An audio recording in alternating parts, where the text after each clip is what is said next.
Both sides of a story. Both sides of the story.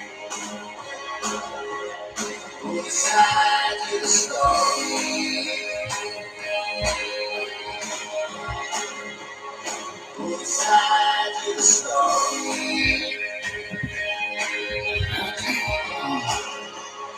Both sides of a story. Both sides of the story. Both sides of the story.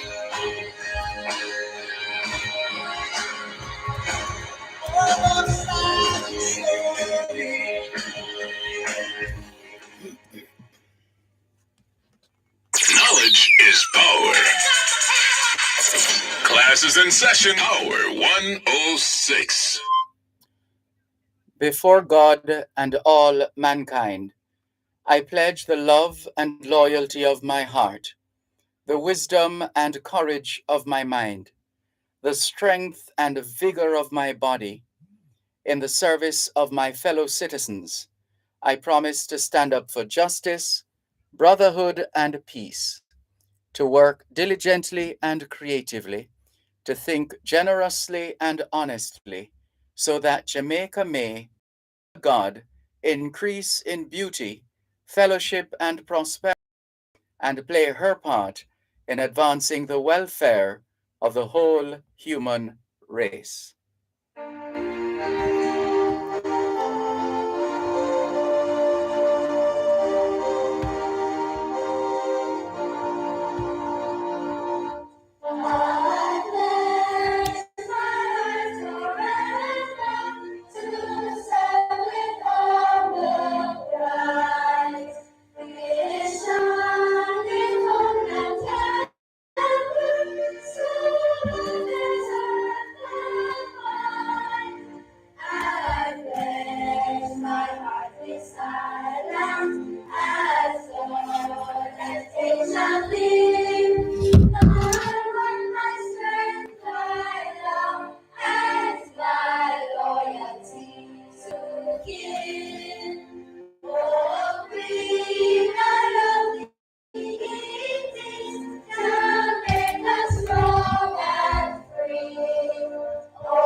(2021 to 2030) is the International Decade of Healthy Aging, the International Decade of Ecosystem Restoration, the International Decade of Ocean Science for Sustainable Development, and the Decade of Action for Road Safety. It's the 24th day of the 8th month of 2022, the International Year of Sustainable Mountain Development, the International Year of Basic Sciences for Sustainable Development, the International Year of Glass, and the International Year of Artisanal Fisheries and Aquaculture. Put another way, it's the 24th day of the 3rd month of the 2022 Atlantic hurricane season, and according to the National Hurricane Center in Miami, Florida, a tropical wave east of the Windward Islands has a low 20% chance of becoming a tropical cyclone through early next week, while moving westward across the Caribbean Sea. Closer to home, there's a trough across the Central Caribbean, including Jamaica. And as always, we remind you, when you hear that word trough, you think think something is up weather-wise. The trough denotes what some people call bad weather in terms of clouding and rain or thunderstorms. In fact, a trough is always associated with some weather activity, either directly or indirectly. And as we keep repeating, the opposite of a trough is a ridge, which denotes fair weather. In fact, a ridge is an extension from a high pressure ridge. Very important that these terms become commonplace. So once you hear them, you can associate them with the particular weather features. And so this trough is across the central Caribbean, including Jamaica. The trough is expected to remain across the island over the next few days. This afternoon into this evening, expect cloudy skies with scattered showers and thunderstorms across most parishes. In the United States, the month of August is being observed as Children's Eye Health and Safety Month, Gastroparesis Awareness Month, National Breastfeeding Month, National Immunization Awareness Month, Psoriasis Action Month, and Summer Sun Safety Month. It's Constitution Day in Georgia, Independence Day in Ukraine, National Flag Day in Kazakhstan and Liberia. And here in Jamaica, this week is being observed as Cardiopulmonary Resuscitation CPR Week. OIS will give you the introduction in the usual Spanish, French, and English in just a moment.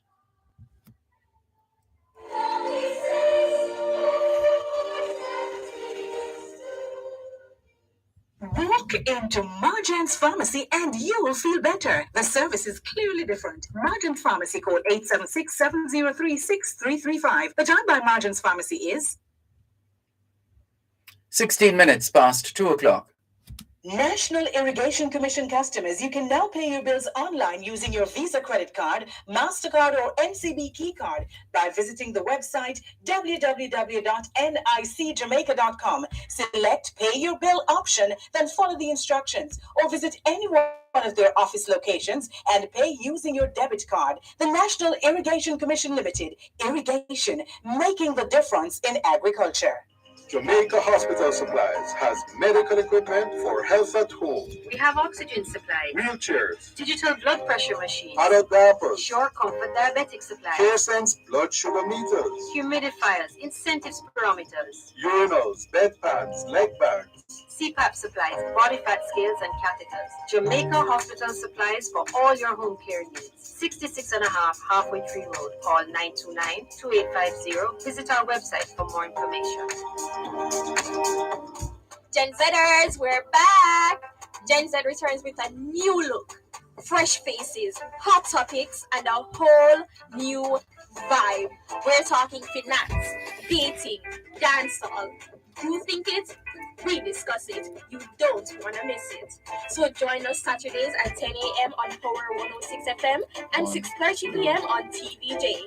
Gen Z, a show for the youths, by the youths.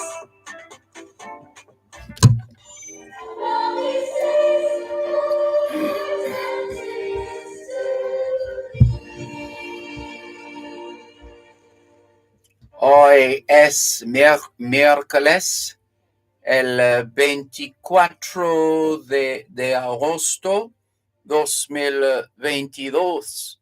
Y les saludamos en cualquier parte del mundo que nos están escuchando en este momento.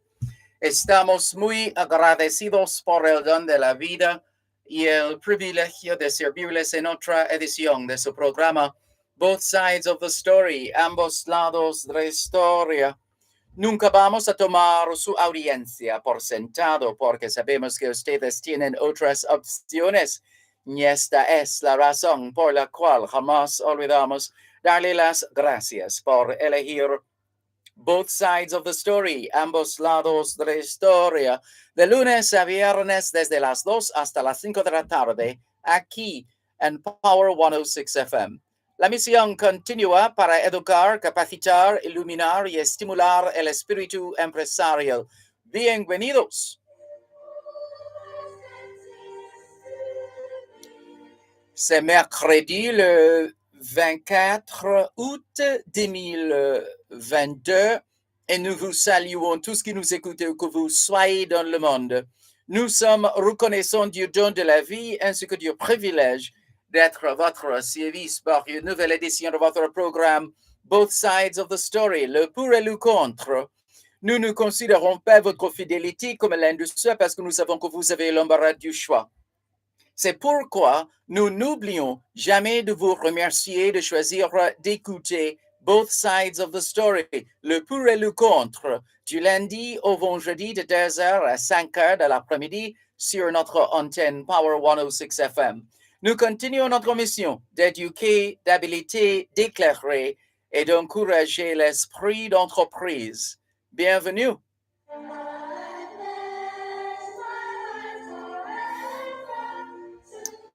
All we're saying is it's Wednesday, the 24th of August, 2022, and we greet you well wherever in the world you are listening to us right now. We remain eternally grateful for the gift of life and the privilege to serve you on yet another edition of your program, Both Sides of the Story. We don't ever take your listenership for granted because we know you have choices, and that's why we never ever forget to remember to say thanks for choosing to listen to Both Sides of the Story, Monday to Friday, 2 to 5, right here on Power 106 FM. The mission continues to educate, empower, enlighten, and encourage entrepreneurship. Welcome.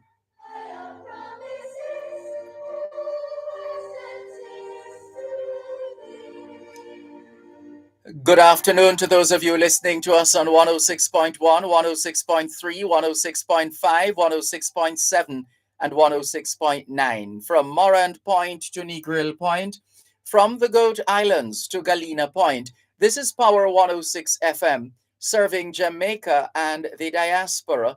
Hello to those tuned in via the Power 106 FM app, which you've downloaded from the App Store or the Google Play Store, depending on the nature of your device. Downloading is free, listening is free, whenever, wherever. We thank those who have found other ways and means of listening, for example, dialing a designated number to be able to follow us here on Both Sides of the Story in particular and Power 106 FM in general. Those numbers to call, if you're in the United States and you wish to dial a number to listen to Power 106 FM, you can call 631 359 8281. 631 359 8281. If you're in the United Kingdom and you wish to dial a number to listen to Power 106 FM, you can call 0330 606 0953, 0330 606 0953. We're streaming live video on the Dervan Malcolm Facebook page. If you're not there yet, log on to Facebook. In the search box atop the page, type DERVAN MALCOLM, and you too will be able to not just hear but see what's happening in the studios of Power 106 FM. We thank those of you who have logged on to the Gleaners website, go-jamaica.com. Subscribers to onespotmedia.com also have access to Both Sides of the Story in particular and Power 106 FM in general. What's on your mind this afternoon? Looking forward to your full participation. After all, it is your program, Both Sides of the Story, Power 106 FM. The numbers to call, 876-922-4112 to 5. That's 876-922-4112 to 5. The text line is the same as the WhatsApp number, which means you can not only send us your text messages, your WhatsApp messages, your voice notes, but you can call us on WhatsApp as well. That number is 876-365-3346. 876-365-3346. We acknowledge that not everybody has a Facebook account. So if you don't have a Facebook account, no sweat. You can always look us up on YouTube, and you should be able to find us if you start doing that right now. you can start typing YouTube, and the box will populate before you even finish typing. And then ultimately, you will be transported to the Dervan Malcolm YouTube channel, and then you can follow on from there. So we're looking forward to your full participation. After all, it is your program, Both Sides of the story of Jamaicans at home and abroad, here on Power 106 FM. Let's greet those of you who are on and hitting us up on Facebook Live and YouTube. Faye Weller, good afternoon to you. Thank you very much for your warm afternoon greetings.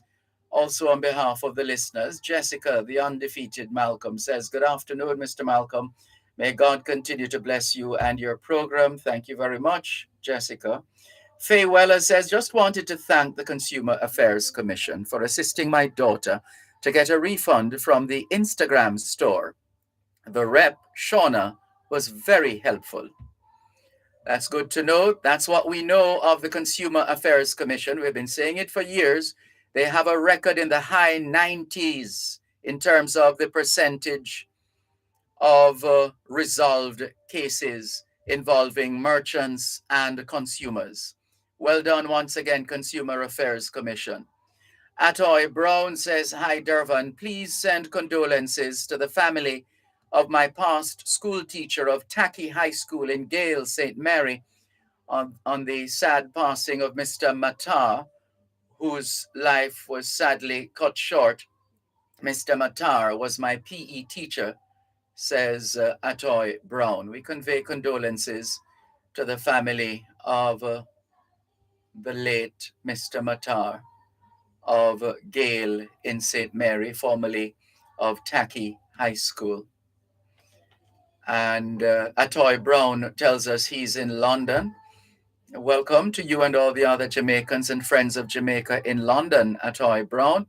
He goes on to say, oh, we read that message already, unless there's, well, maybe just a little more information if you missed it the first time. So Atoy Brown says, in relation to Mr. Matar, who sadly passed away, he was my PE teacher at Tack High School in the late 90s. He was such a kind and supportive teacher, says Atoy Brown. He has more to say. He says, Gale St. Mary. Pretty much repeating the same information. By now you would have heard, Atoy Brown, that we have read your message or your messages. Myrna Timoy Hansen says, good afternoon, Mr. Malcolm. To you too, Myrna. On Power 106 Hansen. Please continue to listen. So Atoy Brown says, bless up. He was going to repeat the information and recognize by now that we have already shared the information with our listeners. Thank you very much. Let's hop across to YouTube and say good afternoon to Ricardo in Glengoff, St. Catherine. Sean says, good afternoon, Uncle Dervan, and how are you? I'm fine, thanks. And you? Thank you very much. Keep those messages coming in. Our text line is the same as the WhatsApp number, and we're going to check in with the text line in just a moment to see who is messaging us now here on your program, Both Sides of the Story, Power 106 FM, still streaming live on the Gleaners website, go-jamaica.com. Here's a message from Sandra Gibson on WhatsApp. She says, congratulations to all Jamaican elected officials.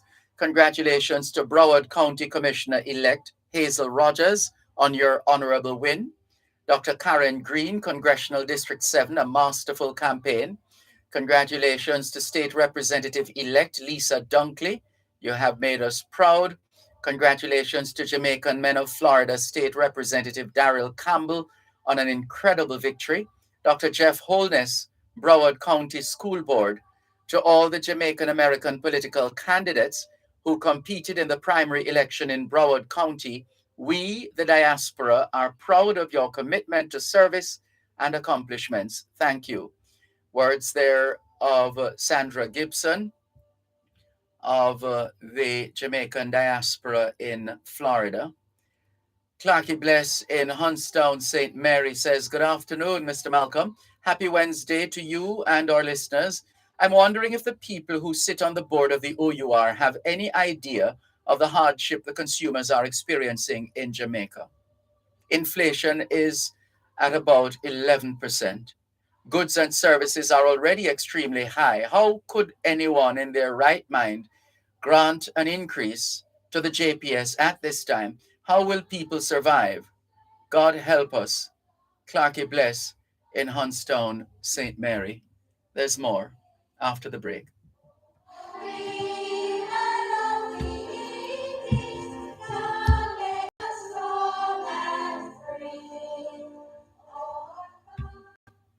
You're listening to Power 106 FM. The time is now 2:30. in need of a locksmith? Call Lock Safe and Vault Limited, the experts in the business, specializing in safes, vault doors, cash protector units, locks, crowd control, and locksmith services. Lock Safe and Vault Limited, 40 Shortwood Road, Kingston 8. Telephone 924-555023 or 924-01245.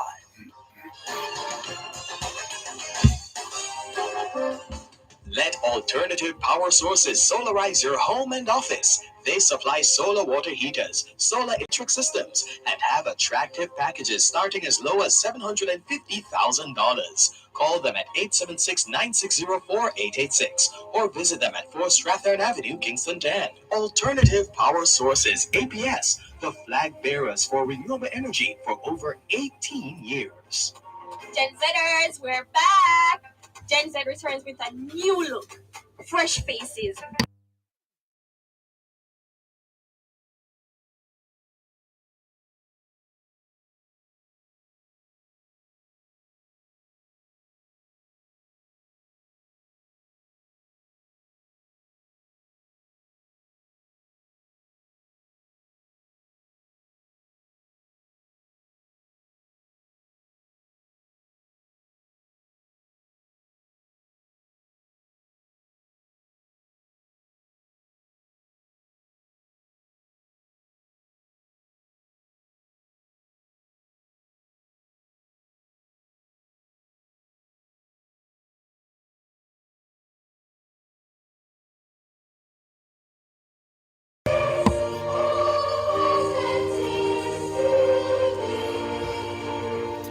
Thanks a lot for staying with us here on your program, Both Sides of the Story. Power 106 FM, still streaming live on the Gleaners website, go-jamaica.com, live on your smart devices all over the world. And to Clarky Bless of Hunts Bay, I beg your pardon, Huntstown, St. Mary, his earlier message, which took us to the break, one of the things we insist on, and it's universally accepted, that it's universally accepted that the state must see to the welfare and the well-being of the most vulnerable. The state has a duty to provide for the most vulnerable in our society. And therefore, that is what these one of the areas of consideration in hard times, tough times, challenging times. And we would expect Clarky Bless in Stone, St. Mary, that the state will help to cushion whatever blows are likely to come the way of the most vulnerable among us. As we have also said, in this country of plenty, I did say that, I'll repeat, in this country of plenty, and I can see that because I've seen, heard, read, and experienced a considerable amount of wastage across this country, wasting food, for example. And therefore, we do have enough food here in Jamaica to ensure that no one goes hungry. and we must ensure that no one goes hungry. At the basic level, we can always build from there, but at the basic level, let's ensure that no one goes hungry in this country, especially considering the fact that we waste so much food in this country. Thank you for your message, Clarky Bless in Hunstown, St. Mary. Good afternoon to Pauline Findley, otherwise known as Maxine. Good afternoon to you. Thank you very much for tuning in. Thank you for your message. Sharon says, hello, Mr. Malcolm. Kudos. I asked you to highlight a breakaway on a road leading down to the Steadfast area in Brownstown. Here I am candidly saying, thanks, thank you, as it was worked on. Thanks again, Sharon from Brownstown. I didn't say my name, sorry, she says.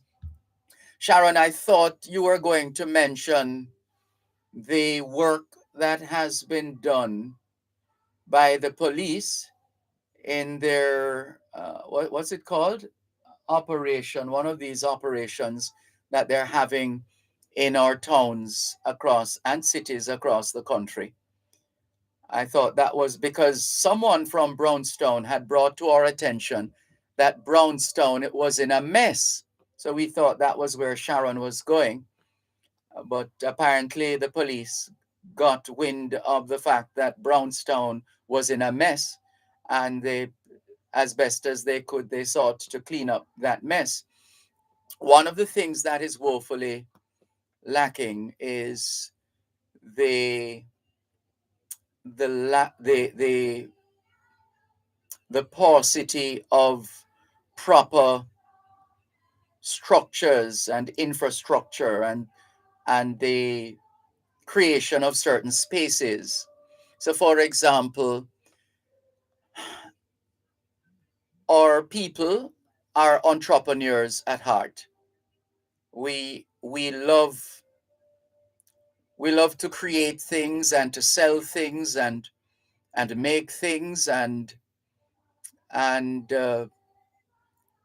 market them, etc. We're an entrepreneurial people. And some of us start off as itinerant vendors, meaning we move from place to place.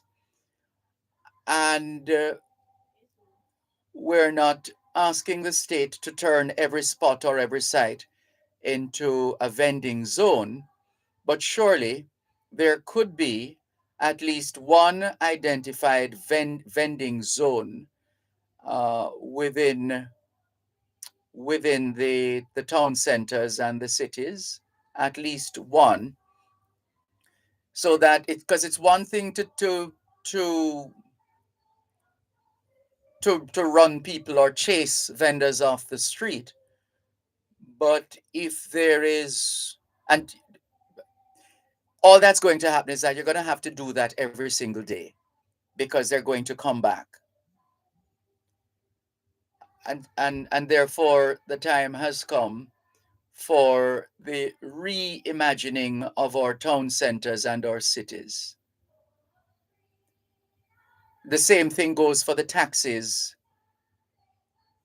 where we tell the police do their duty, which is to ensure that the taxis and the buses are not parked illegally along the various roadways. But then if they want to park legally, there is nowhere for them to go. A case in point, for example, would be Barbican Square. Barbican Square has a proliferation of taxis moving in and out the area, but they have nowhere to park to properly drop off passengers or pick up passengers.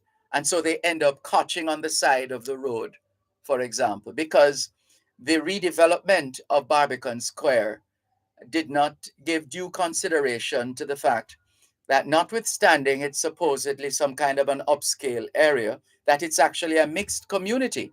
And there are those who depend on taxis, route taxes, and other similar carriages to get them to and from their destination. So it's one thing to tell people to it's like what has happened over the years with some of our markets, for example. We tell the people to go inside the market, and the market is deficient and in some cases dysfunctional. But you're telling people to go there as opposed to providing a space.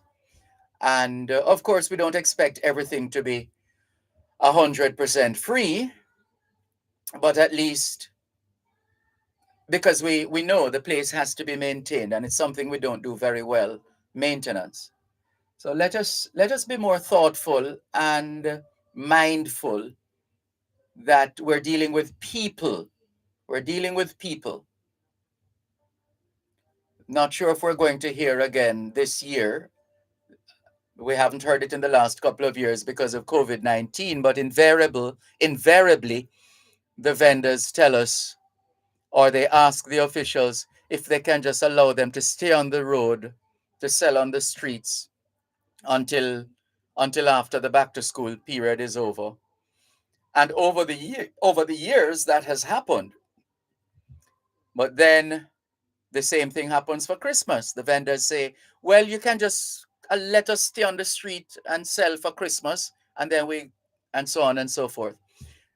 So ideally, we want to have proper designated areas. It is a security hazard to have people piled on top of each other, in a manner of speaking, in downtown Kingston, in Montego Bay, in the various town centers, people piling up on each other, in a manner of speaking. It's a safety hazard in the event of an emergency, and you want to get people out of that area quickly.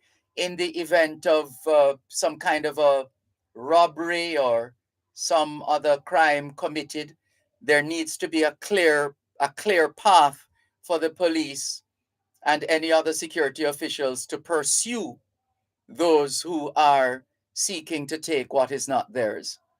So there's a lot of work to be done. A lot of work to be done. And we shouldn't wait until a local government election appears to be around the corner, or due, that we start jostling for positions. A lot of work to do, Jamaica. A lot of work to do, Jamaicans. Let's continue with more on your program, Both Sides of the Story, Power 106 FM. Asha Ash, good afternoon to you in London, England. Always good to have you on board with us. Thank you very much for joining us, and all the others who are coming on board. We thank you for your continued listenership and support here on your program, Both Sides of the Story, Power 106 FM, still streaming live on the Gleaners website, go-jamaica.com, live on your smart devices all over the world. Taking your calls on 876-922-4112, 876-922-4113, 876-922-4114, and 876-922-4115. The text line, same as the WhatsApp number, which means you can not only send us your text messages, your WhatsApp messages, your voice notes, but you can call us on WhatsApp as well. That number is 876-365-3346, 876-365-3346. A couple of stories coming in for those who still follow cricket. The news coming out of Basse-Terre St. Kitts is that Jamaica's Stephanie Taylor, and captain of the Guyana Amazon Warriors, hit a top score of 29 to lead her team to a 15-run victory over the Trinbago Knight Riders in their opening game of the inaugural Women's 60 Cricket Tournament at Warner Park in St. Kitts. Surely she will go down in history, although she's still relatively young, as one of our most outstanding female cricketers, Stephanie Taylor. I'm still waiting to meet her one day to ask her how she pronounces her first name, Stafanie, because I've heard all kinds of pronunciations. So the safest way, I think, to pronounce it is just to say Stephanie until we are advised by her. I hope to meet her one day. Leon Bailey scores in Aston Villa win. Jamaica winger Leon Bailey, a Reggae Boys regular who chose to remain in England and miss the tour of Austria, scored Aston Villa's fourth goal with a superb finish after coming on as a 71st minute substitute as the English Premier League continues. And so those are just a couple of the stories, a couple of sporting stories there that we have decided to share with you, our faithful listeners here on both sides of the story, Power 106 FM. We were looking at a couple of stories earlier on from The Economist, which is a very well researched and published magazine. Let's say some more after the break.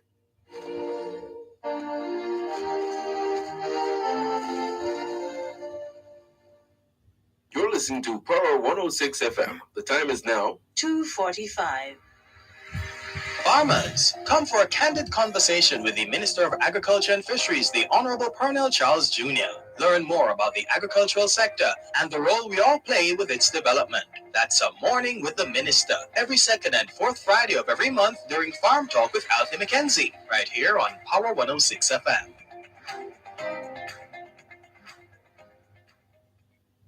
As long as it shall live, my word, my strength, my love, and my loyalty to give. Oh, green and lovely it is, shall make us strong and free.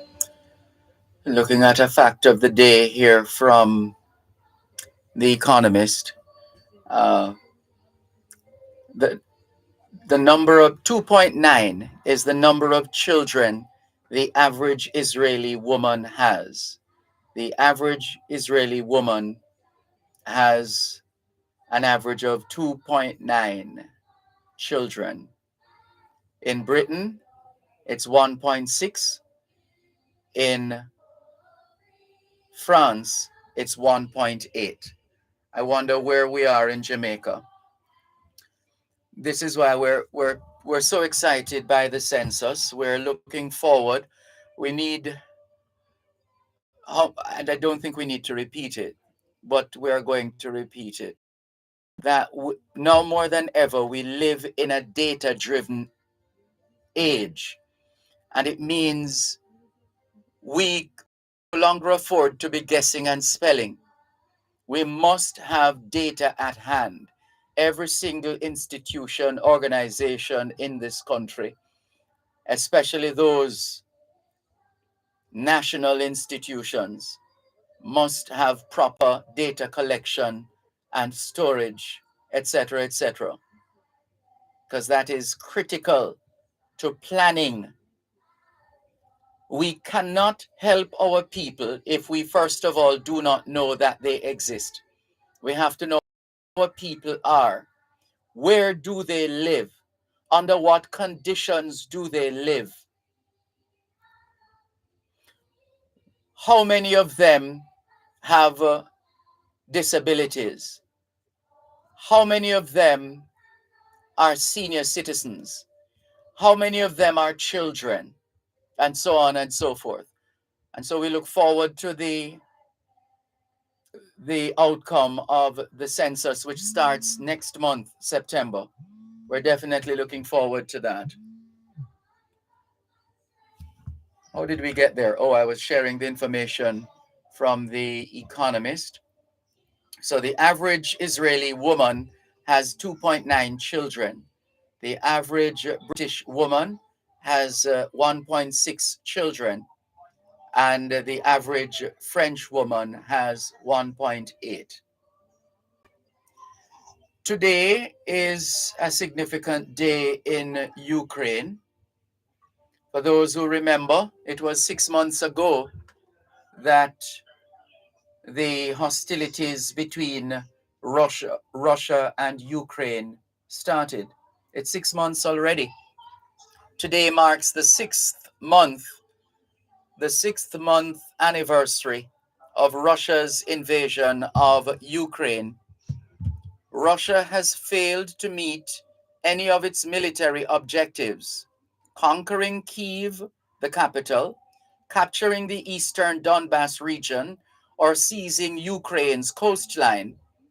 Around 15,000 Russians have been killed, according to the Pentagon, roughly the same number that died in the Soviet Union's decade-long occupation of Afghanistan.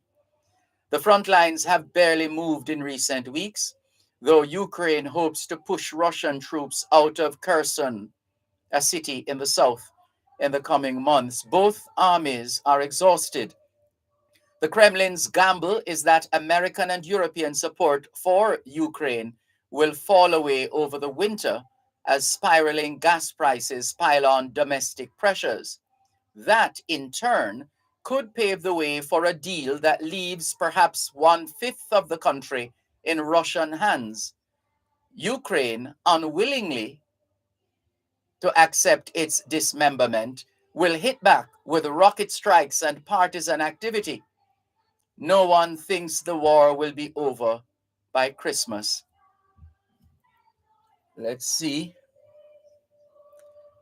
And at Christmas, the people of Ukraine, Russia, and the rest of the world will be playing Stevie Wonder's Someday at Christmas. Men won't be boys, playing with bombs like kids play with toys.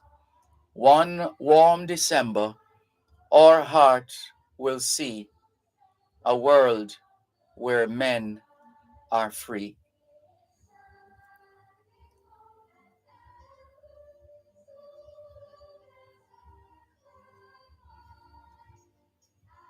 We have a recording we wanted to play for you, but let's see. It's not happening right now. Or is it? Here's an update. This is the world in brief from The Economist. Our top stories. Volodymyr Zelensky, Ukraine's president, warned of hideous Russian provocations and brutal strikes ahead of his country's Independence Day on Wednesday. The day also marks the 6-month anniversary of Russia's invasion. America is expected to announce a fresh package of military aid worth $3 billion. Separately, the UN's nuclear watchdog said it would assess security at Zaporizhia, the site of Europe's largest nuclear plant, and intense shelling over the next few days. Japan's Prime Minister Kishida Fumio said on Wednesday that his country will consider building a new generation of nuclear power reactors as it prepares to restart plants left idle since the Fukushima disaster of 2011. The global surge in energy prices helped prompt an about-face.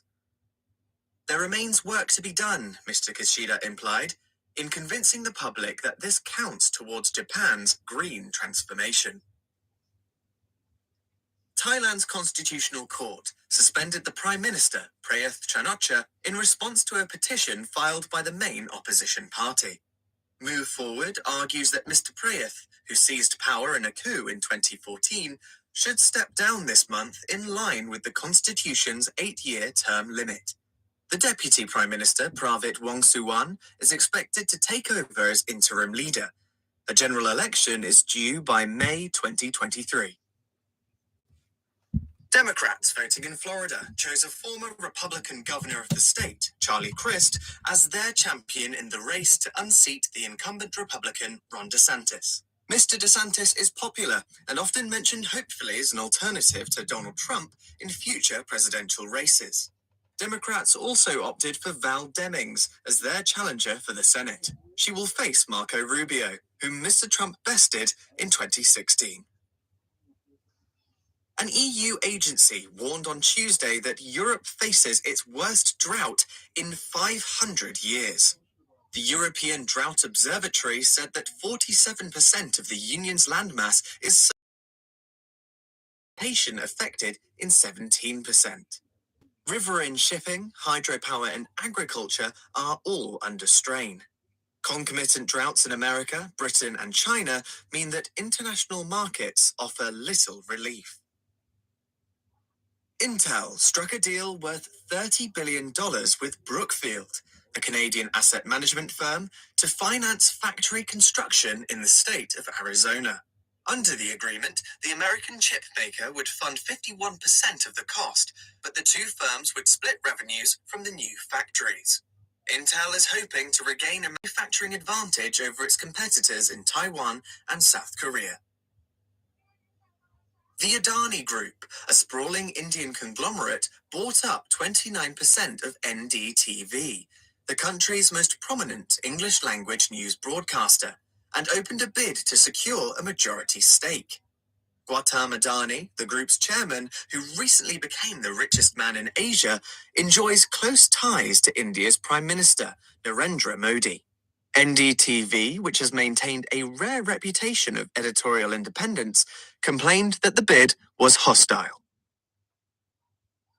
And fact of the day, 2.9. The number of children the average Israeli woman has. Her British and French peers have 1.6 and 1.8, respectively. That's from The Economist, their edition, The World in Brief. There's more, but we're going to leave it there for now. Leaving it there for now. Thank you very much for your indulgence as we continue with more on your program, Both Sides of the Story, Power 106 FM, still streaming live on the Gleaners website, go-jamaica.com. Let's hear what Sean has to say on the WhatsApp line, same as the text line. Good afternoon. Thanks for calling. Hello, good afternoon, Dervan. How are you doing? I'm fine, thanks. And you? I'm okay so far. Uncle, can I tell you something? But I'm not going to talk loud. Can I tell you about it right now where I sound like that? We're listening. I'm here. Just say a while ago. We're listening. Yes. Uncle, the last time when I was off-air, Uncle, can you seriously please tell the person to leave me alone? The person who always send you text message about me. The last time when I was off-air, the person sent me a text message that as soon as I came off-air, the person switched me off.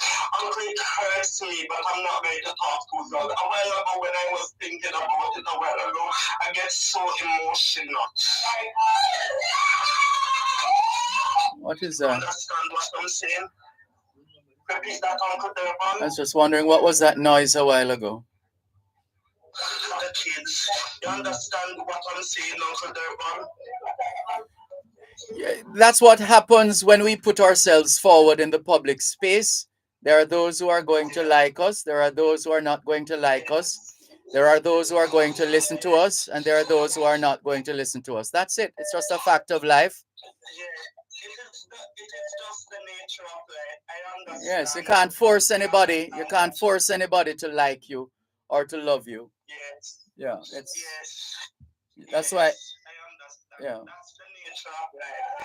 You always say this to me that I must make sure that my hands are in the first instance. I'm listening to you. Yes. So I must not necessarily get off with that person when I hear someone switch me up. No, people are free. Remember that people are free to have an opinion of Yes. of whomever, whatever, etc. It's freedom, Yes. and therefore the rest of us are free to either take it or leave it, to either pay attention to what people say or not. That's it. Yes. Hmm. Yes. All right. I don't think those children are getting a little rowdy now. We're gonna have to leave it there, Sean. Let's leave it there for now. Thank you very much for the call. Take care. Bye-bye. This is your program, Both Sides of the Story, Power 106 FM. Hello to Damian Pollock. He says, good afternoon, brother. 100. Good afternoon to you too, Damian Pollock. Casita Johnson says, good afternoon, Mr. Malcolm. Have a pleasant day. The same to you, Casita Johnson. Thank you very much for making it Both Sides of the Story here on Power 106 FM. Welcome to Audrey Smith in Southampton in England. She says, afternoon, Dervan and listeners everywhere, listening and watching from Southampton. Taking your calls on 876-922-4112-5. That's 876-922-4112-5. Hello to Joan Edgehill. Blessings to you too. Thanks for tuning in. There's more after the break.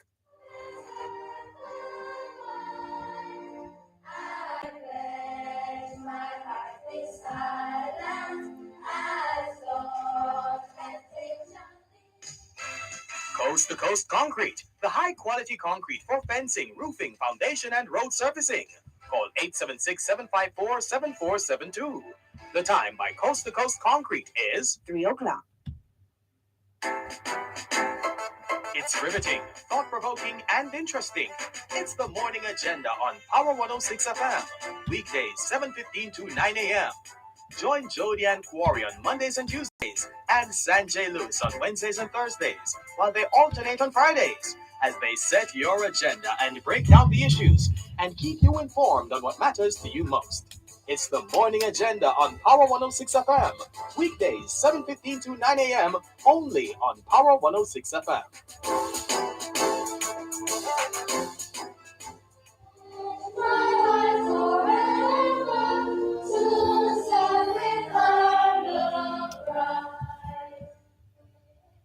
Here's a message that came in earlier today from MH in Albion, St. Thomas.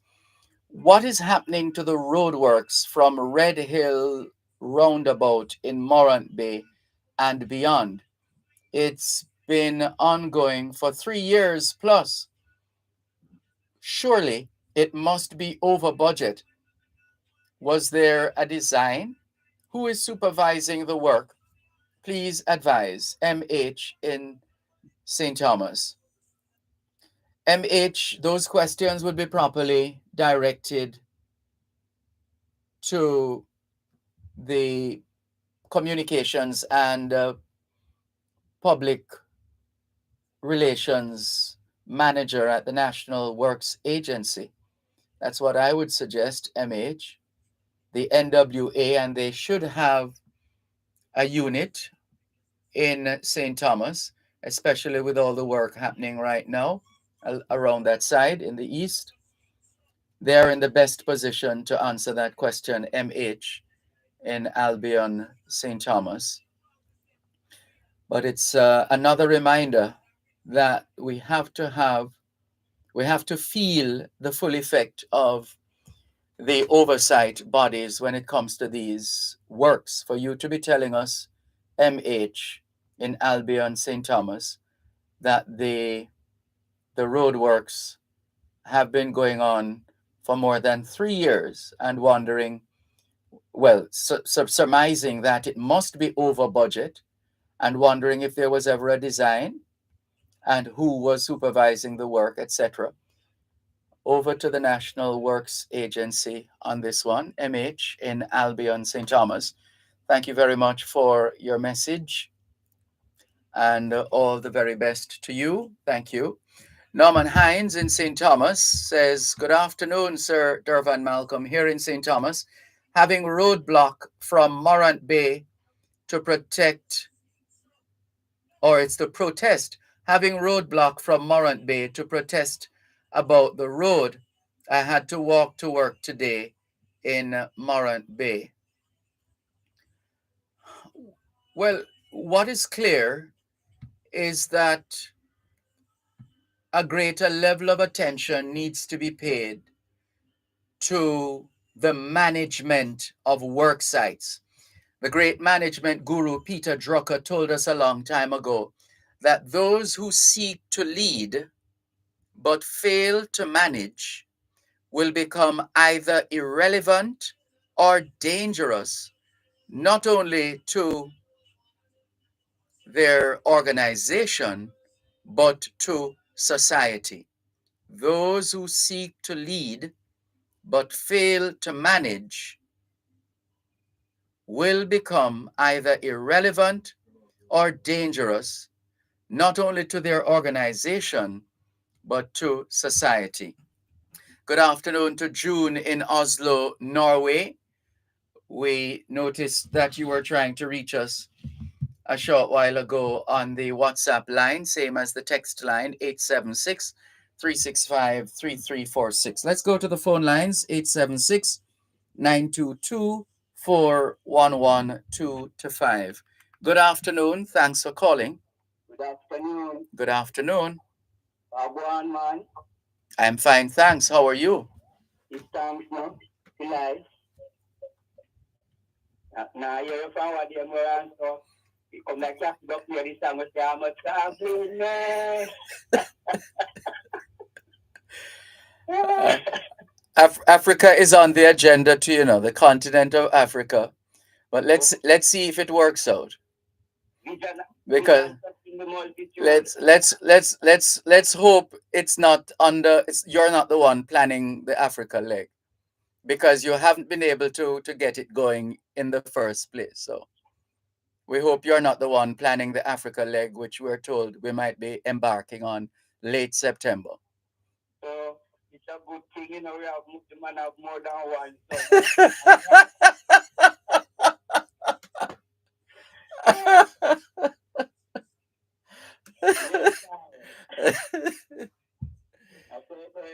Yes.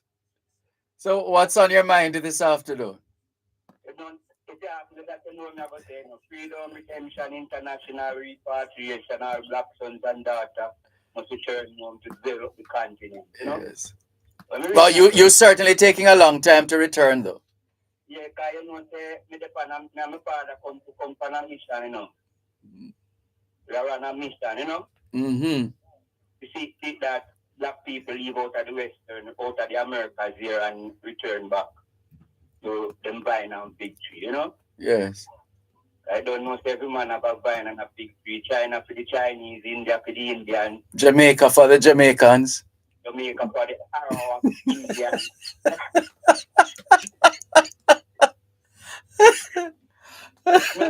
You have enough time when we can get some information and we talk on it. What is that? What is that now? Eh? What information is that? Yeah, what information is that? Which information is that? Status of the role of the Governor General. They say that again? Constitutional status, the role of the Governor General of Jamaica. Okay. And if you can't bring it up, I may have a brief reading on it. Let's see what we find. The Constitution and the role of the Governor General. The Governor General is appointed in accordance with Section 27 of the Jamaica Constitution 1962, which states there shall be a Governor General of Jamaica who shall be appointed by Her Majesty and shall hold office during Her Majesty's pleasure, shall be Her Majesty's representative in Jamaica. The Governor General carries out roles and functions. Where were we? Sorry. The Governor General of Jamaica is appointed by Her Majesty the Queen on the advice of the Prime Minister within the monarchical system of government provided by the Jamaican Constitution. The Governor General is the de facto head of state in Jamaica, as Her Majesty has vested all executive authority in Jamaica to the Governor General, who, at his installation, takes the oath of office as prescribed by the Constitution to function in her stead. The Governor General is appointed in accordance, I think I read this piece already, in accordance with Section 27 of the Jamaica Constitution 1962, which states there shall be a Governor General of Jamaica who shall be appointed by Her Majesty and shall hold office during Her Majesty's pleasure and who shall be Her Majesty's representative in Jamaica. The Governor General carries out roles and functions that are fundamental to Jamaica's democratic governance structure. Section 32 of the Constitution of Jamaica establishes the rules governing the exercise of the Governor General's functions. Firstly, the office of the Governor General is non-partisan and provides objective and independent guidance to the government of the day. The Governor General exercises his executive authority either directly or indirectly through officers subordinate to him. Among the responsibilities of the Governor General are the appointments and swearings in of the Prime Minister, the Leader of the Opposition, Cabinet Ministers, the Attorney General, the Chief Justice, the President of the Court of Appeal, and the other members of the judiciary. The Governor General also appoints members of the Services Commissions, and on the advice of the commissions, the Public Services decide on recommendations in respect of appointments, disciplinary control, retirement, and the payment of retirement benefits for public servants. These commissions include the Judicial Service Commission, the Public Service Commission, and the Police Service Commission. The Governor General's role in this regard advances Vision 2030 Strategy Number 6, subsection 5, which speaks, section 6 to 5, which speaks to the strengthening of public institutions to deliver efficient and effective public services. Other important appointments executed by the Governor General are that of Privy Councillors, the Custos Rotolorum of each parish, the Chief of Defence Staff, the Public Defender, the Political Ombudsman, the Commissioner of Indicom, and the Contractor General. The Governor General convenes regular meetings with the Prime Minister and, where necessary, with members of the Cabinet and the Leader of the Opposition. The Governor General chairs meetings of the Privy Council, which advises him on the exercise of his prerogative of mercy and appeals from public officers. He is also regularly briefed by the Chief Justice, the Chief of Defence Staff, and the Police Commissioner. Further, through the receipt of minutes from Cabinet and the various commissioners on government policy, the Governor General is kept advised on major governance matters. So that speaks to the constitutional status and role of the Governor General. There's also the legislative functions and a section on ceremonial and social functions, plus one on community outreach. Truly. Yes. So, in other words, Governor General of the heavy powers, man. So, when done, all the 100 protesters who signed petition were there attack to the future King and Queen of Jamaica. Know that them is off the island. You realize there's no such thing as the future King and Queen of Jamaica, assuming that the country decides to take on Republican status and move away from this constitutional monarchy. Yeah, so I naturally know say when you move away from this constitutional monarchy, you must remember that the queen or the Governor General has a reserve power. You know that reserve power? Read it up here in the Dervan. Public intellectual. What is the reserve power of the Governor General? No, we've done this before, and right. So if you keep this up, we're going to have to send you to the accounts department, and we're going to put on a little disclosure at the beginning and the end of this material to say the following is paid for by Ras Lloyd, or the proceeding was paid for by Ras Lloyd, because then it becomes a keep doing it. What they are not past reason. So Mr. Tim say salvation is free, without money and without price. You have to know Dervan. Rasta, you think they're free?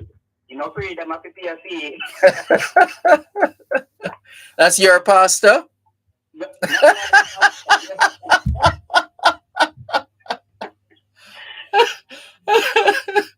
Apartheid Her Majesty government, you know. Coming back to them deal, you know. Thanks to them understanding this and we read out the Quran. You're sure you're of the Rastafarian faith because you just said understanding. Rasta no deal with under. So we are speaking that the people can understand what the people where they live. You know? So you're speaking the Queen's language then? Eh? You're speaking the Queen's language. No, we are speaking my language. My adoption language. That you understand in the next one, you know, no people not that. No, so understand. Listen to this. Understanding is a mystic thing. Sometimes people really understand but don't know how to manifest their understanding. So when you think they understand, they don't really understand that you understand that they don't understand. You understand? Catch you. Figure out that one. Take care.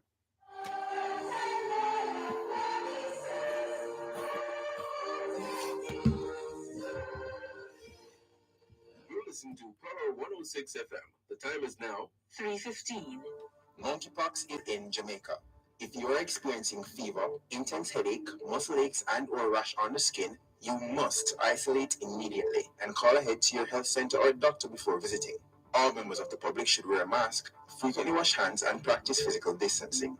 A message from the Ministry of Health and Wellness.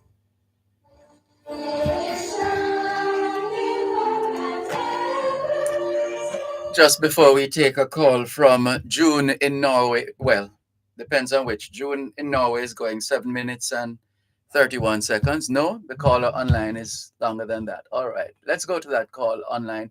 876-922-4112-5. Good afternoon. Thanks for calling. Good afternoon. The clarity is escaping us right now. We're not hearing you that clearly. Can you help from your end? Oh dear. No, it's really bad. We could, can you hang on? Let's just see if we can take your number and call you back and see if we can get you on a better line. Hold on, please. This is your program, Both Sides of the Story, Poro 106 FM. All right, for Ras Lloyd, who wanted to know about the reserve powers, not for the first time. In very few instances, the Governor General may exercise a degree of personal discretion under what are known as the reserve powers. The most important of these is the appointment of a prime minister following an election or accepting the resignation of an incumbent prime minister. By convention, the Governor General will always appoint as prime minister the person who has been identified through the government formation process as the person who will lead the party or group of parties that appear to be able to command the confidence of the House of Representatives. The Governor General expects that there will be clear and public statements that a political agreement has been reached and that a government can be formed that will have the support of the new parliament. The Governor General abides by the outcome of the government formation process. Hope you got that bit of information, Ras Lloyd. There's another. Other reserve powers are to dismiss a prime minister, to force a dissolution of parliament and call new elections, to refuse a prime minister's request for an election, and to refuse assent to legislation.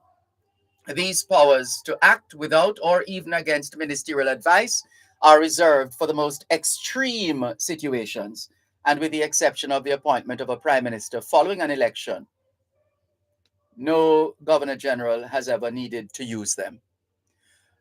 Let's go to that caller now. Hello, good afternoon once again. Thanks for calling. Yes, good afternoon. Good afternoon. How are you doing, sir? I am fine, thanks. Giving thanks for life. And you? I'm blessed and highly favored. Welcome to the club. Yes, I thank God I can move around. I can smell. I can do whatever I can do for myself. So I give it that time. Amen. I listen to your program every day while I'm here. I'm visiting from New York. I think this is my couple of days to go. And this is my second time calling you about National Water Commission. Can somebody do something, help me with something with National Water Commission? I call when I'm in the States. I call, I come, I've been there, I pay the bill, and since July 14, I come and I stop by with National Water Commission. I give them about 6 different phone numbers to come. They say they want to come and change my meter or something because they're sending me these bills telling me my bill is estimated this. I'm still waiting. I don't hear them. National Water Commission need somebody to keep them moving. They're not going on good. And this is years I'm not living here. And I'm trying to reach these people days after days. Have you messaged me before? I'm trying to remember. I messaged you before and I didn't. I called the phone numbers and you guys take my numbers and I didn't hear anything. And I'm just trying to place you. I'm trying to figure out if you were the person whose details I shared with Andrew Cannon of the National Water Commission. Maybe, I don't know, but I don't get any answer. All right. Are you able to send me a text message or a WhatsApp message with the information so I can send it right away to Andrew Cannon? Well, I can text you on this number, the same number I call you on? No, that's it wouldn't be on that number. It would be on you would use your cell phone. The number, I could give you the number. Grab a pen because yes. I'm tired of National Water Commission right now. I can't take it no more. Can you give me the number, please? Yeah, so the number assigned to me by Poro 106 FM, so it's the company phone, right, is 876 365 3346. 3346. So I'm going to ask you, please, as soon as you can, send me a message, just the basic information on the issue you're having, and I'll be happy to forward it to Andrew Cannon of the National Water Commission. Okay, I hope it goes through when I text it. Well, please follow up with me. If you let me know if you get a response, because now you have my number, so you're free to call me whenever. Yes. It is nasty with National Water Commission because if not now, I sent the lady who take care of the place, I sent them there, I give them numbers, they never call, they never turn up. At the last time they tell me how much money for water waste. I've been there, I paid the bill, and these people I'm not getting the water here now and then I really get a little bit of water. They told me that they come in to fix some meter or something, and from how many months until now, I don't hear anything from Water Commission. Water Commission needs to lock down and people need to stop paying their bill because they're not doing their job in that company. And every time they call, they put you here, they put you there, and they never turn up. And I'm visiting, and I'm about to leave now, and I need some help before I leave Jamaica. Jamaica is my born land where I love, and I'm not going to make one thing National Water Commission if I don't come back here. I'm tired and sick of these people. I can well imagine your frustration and your disgust at this time, but please, just if you can, as soon as you can, just send the information to that number, and we'll send it off right away to Andrew Cannon. We're terribly sorry to hear of your plight, though. Terrible, that's terrible. But, and I'm telling you, I make trips down there. I sit in the sun. I sit in line. They take 1 million before they even attend to you when you go to that place in St. Anne's Day. I'm tired of them. Yes. All right. Well, we hope you won't have to call about this again after you share the information with us and we pass it on to Andrew Cannon of the NWC. But please be in touch with us and let us know if and when you get a response from Mr. Cannon. All right, I'm going to make a text when I'm hung up the phone with the number you give. Please do. The sooner the better. Thank you, sir. Thank you. You're doing a good job. I love to listen to you. When you was in Miami, the program you have there right here. Thank you. Thank you very much. Thank you. All the best. You too. Take care. This is your program, both the story, Poro 106 FM, still streaming live on the Gleaners website, go-jamaica.com. Let's go in Oslo, Norway. Miss June, how are you? I am fine, thanks. All the better for hearing your voice. How are things in Norway? It's like everywhere else. The teachers are on strike. Children go to school. Hold on. Slow it down. Slow it down a bit. Miss June, tell us, what are the teachers in Oslo, Norway striking about? Oh, and there we are thinking in Jamaica that we are the only, or teachers are the only ones who are being underpaid in Norway as well. Goodness. Yes, and is that true? It's like, okay, we say cut it down. You have 20 students in a class. They would rather to have 10 better quality. Sorry, we want to hear you a little better as you speak of better quality. I don't know if you can ease off the phone a bit or turn down the volume a bit, but you're over modulating. Yes. I say instead of having 30 children in a class, yes, they would rather to have 15. Oh, so they're trying to cut the class sizes in Norway. Is that what you're saying? Yeah, so they can have better quality. That makes sense. They have more time for the children. And that is how ideally, that is how it's supposed to be. The class must be so manageable that the results are consistently better. But unfortunately, in a country like Jamaica, we have a situation where it's 40 to 1, 40 students to 1 teacher in a classroom, and that is not ideal. So it's a good thing that they're doing in Norway, but what the teachers are saying, if they're going to be teaching smaller groups, they need more money, or is the government looking to cut their money? They rather not have so much. They rather to do a good job. Say that again.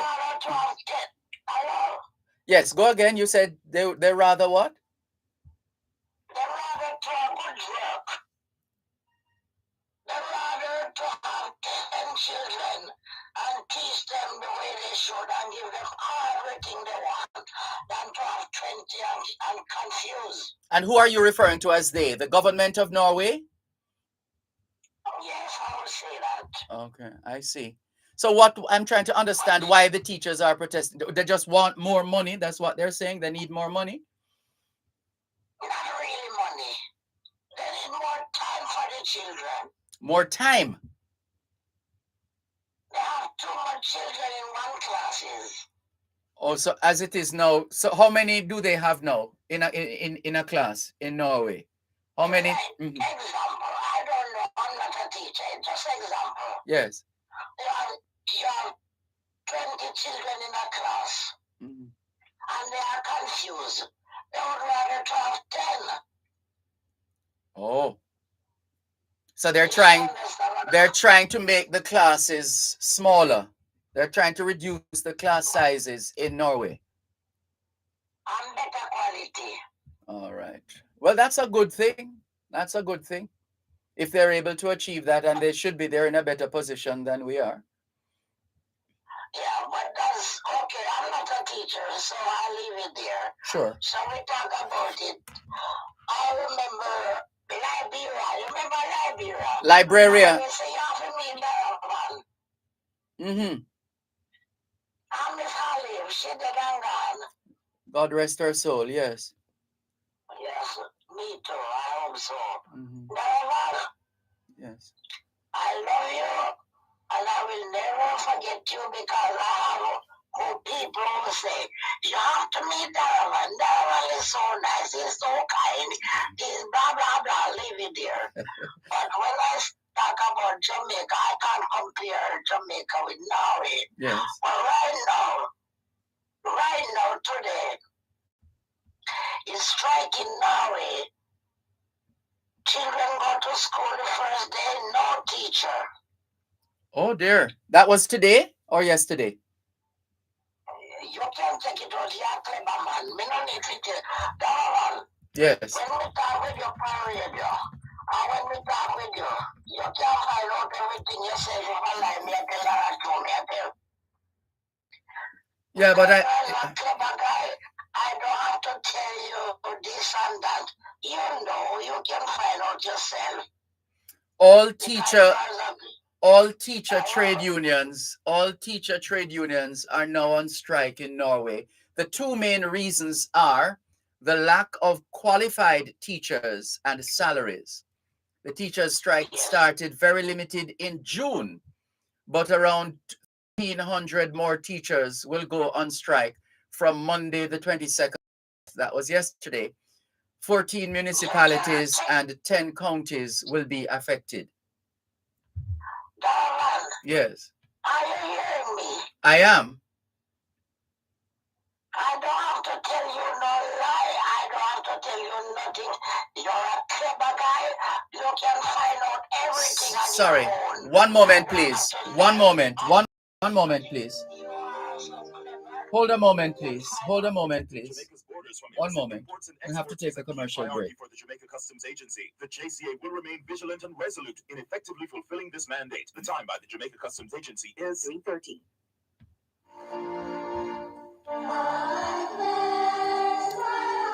Thanks a lot for staying with us here on your program, Both Sides of the Story, Paro 106 FM.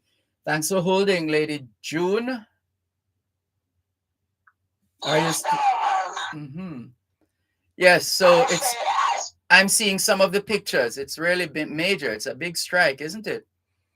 I don't have to talk too much. All right, I hear you. Me don't chat, but me don't chat about you're a clever guys. And you know, you can find out everything on your own. If I'm lying or I'm telling the truth. No, would never think about you lying. Not at all. That thought wouldn't even come into the mind. I say you are the worst. Dervan, you know what? I love you and I will never stop loving you. You remember Librarian? Librarian, yes. She said, June, I want you to meet one person in my life. And I say, oh, June, I would love you to meet Dervan. This is the most nicest guy I never know in my life. That's very kind of her to have said. And I say it today. I can tell the whole world also. Dervan is a guy I love. I respect you. I love you.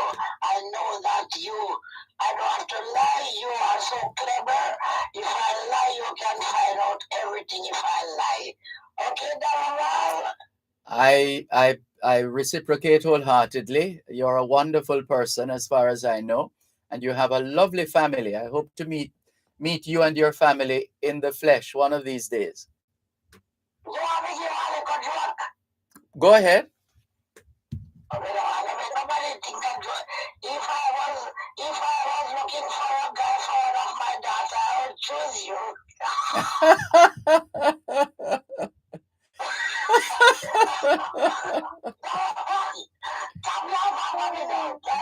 No, that's very kind of you to say.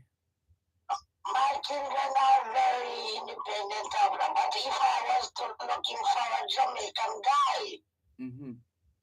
Yes. to match one of my daughter in Norway, Yes. I would choose you. Oh, that's very sweet of you. Very sweet of you to say. It wouldn't fit either. It wouldn't do what? It wouldn't fit. It wouldn't fit? Why? Because we are independent people.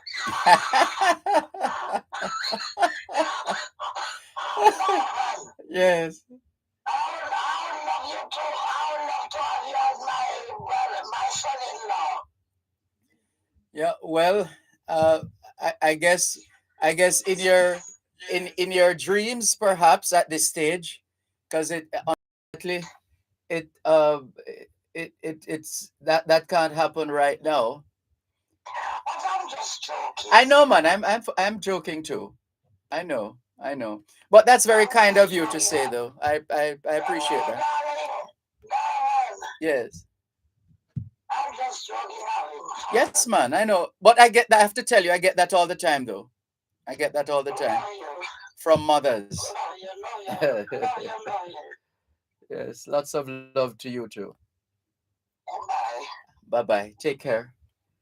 There's a senior citizen in Bermuda. I'm so sorry in all of the excitement. I didn't even remember to get her name. But she, a good thing she wasn't wearing lipstick. Otherwise, it would be all over, all over me.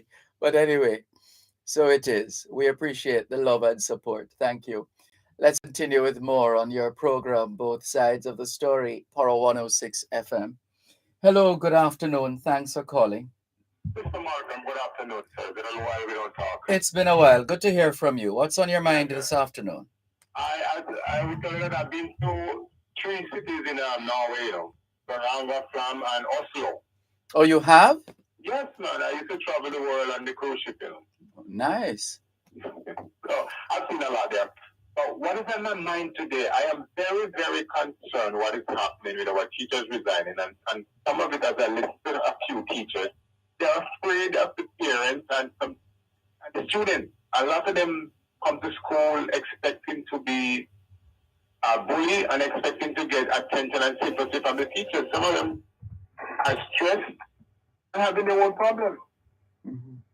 Some of them can hardly feed their family. Yes. And parents going to school to want to fight teacher. Those things are scary, And I think they should. Well, we hope we don't. We hope we don't have any official reports of that happening in this new academic year, which starts in what is it? A week or two? Yes, I hope so, sir. Mm-hmm. And the other thing is now, I'm looking at the electorate here. For the past election, the popular vote is getting less and less. Yes. And so people like myself have been turned off from the system. Mm-hmm. So I don't know how these politicians are going to engage to get people to turn up to the poll. I don't know, because the minority is what put the government in, while the majority stay aside, And I don't see anything changing in that pretty soon. But whether we like it or not, the so-called minority is indeed the majority based on our system of government. Yes. So it really is left up to the, what's the figure? Is it still 1 point something million electors or voters? I need to refresh my memory. But anyway, yeah. After the young people coming up, they totally disengage and say they will never vote, Yes, there are those of us who have never voted and perhaps never will. And there are those who will always vote. And there are those who will always. And there are those who have voted for another one or more than one. More than once, they would have voted for another party, etc. But if people are not motivated enough, if people are not excited enough, if people are not satisfied enough with one or the other, they just might sit it out, and then the number gets even smaller. But we continue to apply the tenets of our system of governance to whatever the situation presents on any election day in Jamaica. For me, I cannot vote on our system because if I don't want the MP and I want the leader of our party, I have to go and vote for the MP I don't want. It makes no sense to me. Well, whatever works for you. And if nothing works, then I guess you'll just sit it out. Yeah. Mm-hmm. And my final point is this, sir. Polls after polls saying that it's growing that people want us to move away from the Queen. Why would the government want to put that in a referendum when the poll is telling them something clearly? We are paying them to go on the country. I can't see why we want to do that in a referendum. Yeah, some people argue that, as my late mother would say, 6 of one, half dozen the other. Yeah. as in Republican system versus monarchical system. And I'm not sure it's an issue. I think we also love the pomp and ceremony. We might very well want to continue holding on to Mrs. Queen's coattail. So it really just boils down to who is interested in voting and what they're interested in voting for or against, and the rest of us just have to fall in line. Yes. Mm. But why is it that when one goes to vote, you got to put that red thing on your finger to show that you vote? Nobody's not supposed to know that you vote. It's your personal thing. I think my understanding is that it's a security feature, and I'm resting on my finger, sir. yeah. Well, because I don't want nobody to vote on that. Personal for me. Mm-hmm. Well, you perhaps could advocate for another form of security that doesn't include dipping your finger in ink. Well, I think the ID verification should be a factor that can be because nobody should be allowed to vote without the ID, and that verifies you. But the system is such that you can, if you forget your ID or you, for whatever reason, or you misplaced it, that you are still allowed to vote based on how the system is set up. They can, the system has other checks and balances. Well, they should in that case use the TRN number. And I'm trying to understand the electoral ID. It should have been the TRN number on it. They give a different number, and I just can't understand that.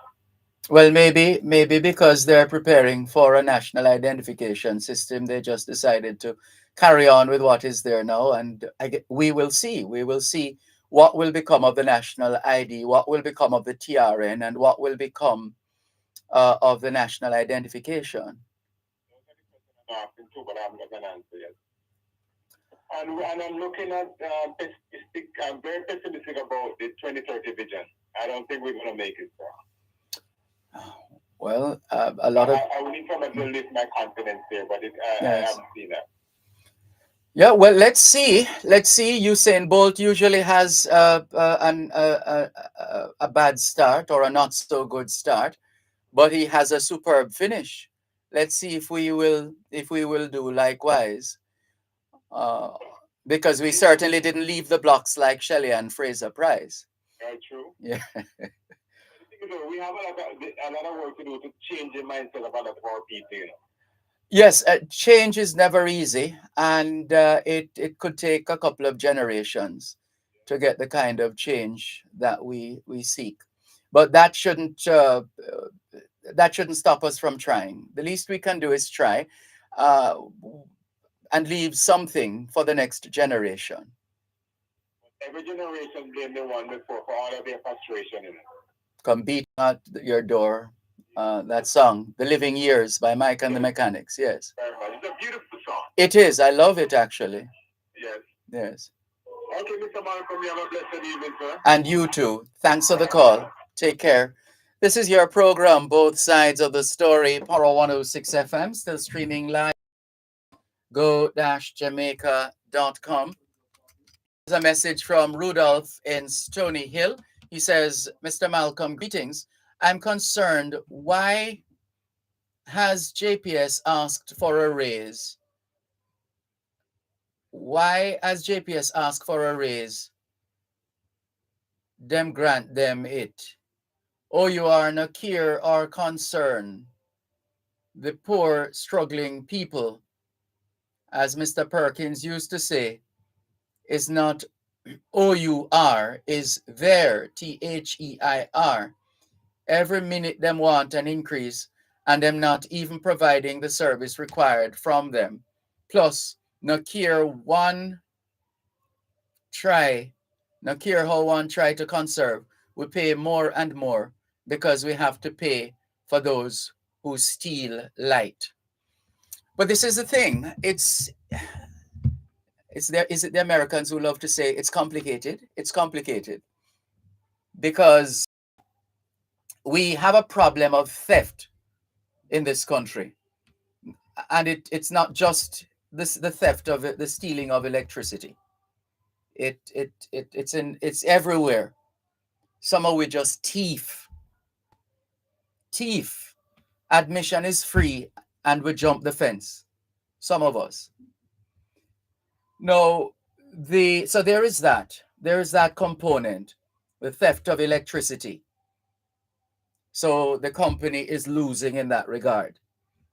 There is also the fact that we are dependent on oil for, never mind the fluctuation. There are fluctuations in the prices or in the price of oil. But I think it's about 90 odd percent. We're 90 odd percent dependent on oil for our electricity. So that's another cost. And we know what's been happening there. And let's take the break and come back. You're listening to Pearl 106 FM. The time is now 3:45. Tune into Farm Talk every second and third Tuesday of each month at 6:18 a.m. for the feature High Pro Food Independence. High Pro Food Independence will focus on solutions for farmers, such as land, animal husbandry, agronomy, and more. That's High Pro Food Independence every second and third Tuesday from 6:18 to 6:30 a.m. during Farm Talk, only on Power 106 FM. High Pro Food Independence is sponsored by High Pro.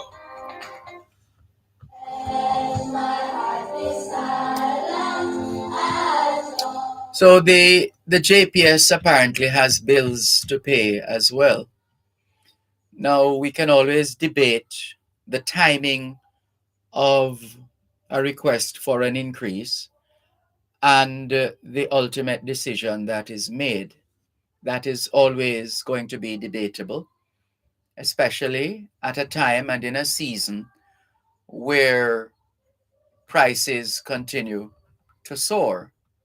Notwithstanding, and there are some people who pour cold water on it, notwithstanding the reduction in the price of chicken meat, for example, on the part of Jamaica broilers, there are some who are arguing now, hold on, when they were upping the price, it went up by 12%. Now that they're dropping it, it's, what's the figure? It's something like, oh gosh, it went out of my head. But essentially, some people are asking, how come when you're increasing the price of chicken meat, you do it in percentages? So it was increased by 12%. But now that it's going down, what you do is to go down by $10, for argument's sake, as opposed to 10%. So there is that argument. But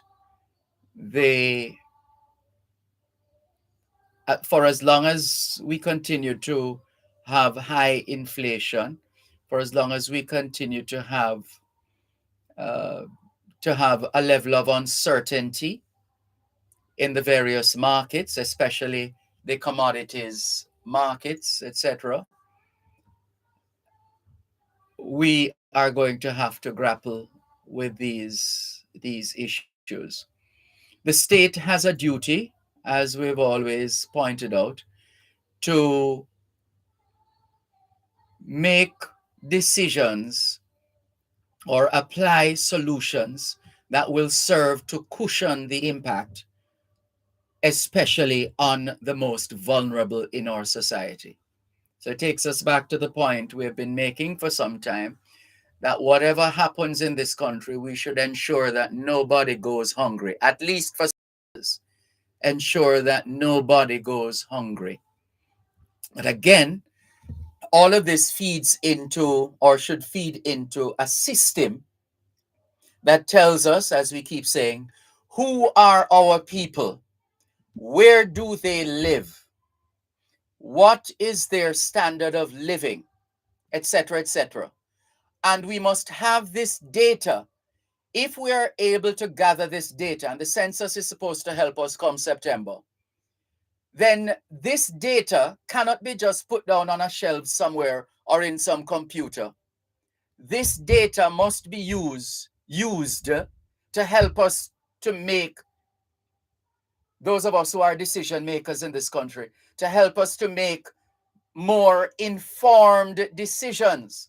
And better than that, we can be more precise. We can be more accurate. And it means we have less money wasting, because we know precisely how many people with disabilities we're going to be giving certain grants. And we know where they are. And we have a mechanism to reach them and to make sure that they are the beneficiaries and that we don't have money being siphoned off. It's working wonders in India, the national identification system. And that is the world's largest democracy, more than 1.2, 1.3 billion people. Thank you for your message, Rudolph in Stony Hill. Continuing with more on your program, Both Sides of the Story, Power 106 FM, still streaming live on the Gleaners website, go-jamaica.com. Taking your calls on 876-922-4112-5. Clearing some more messages now.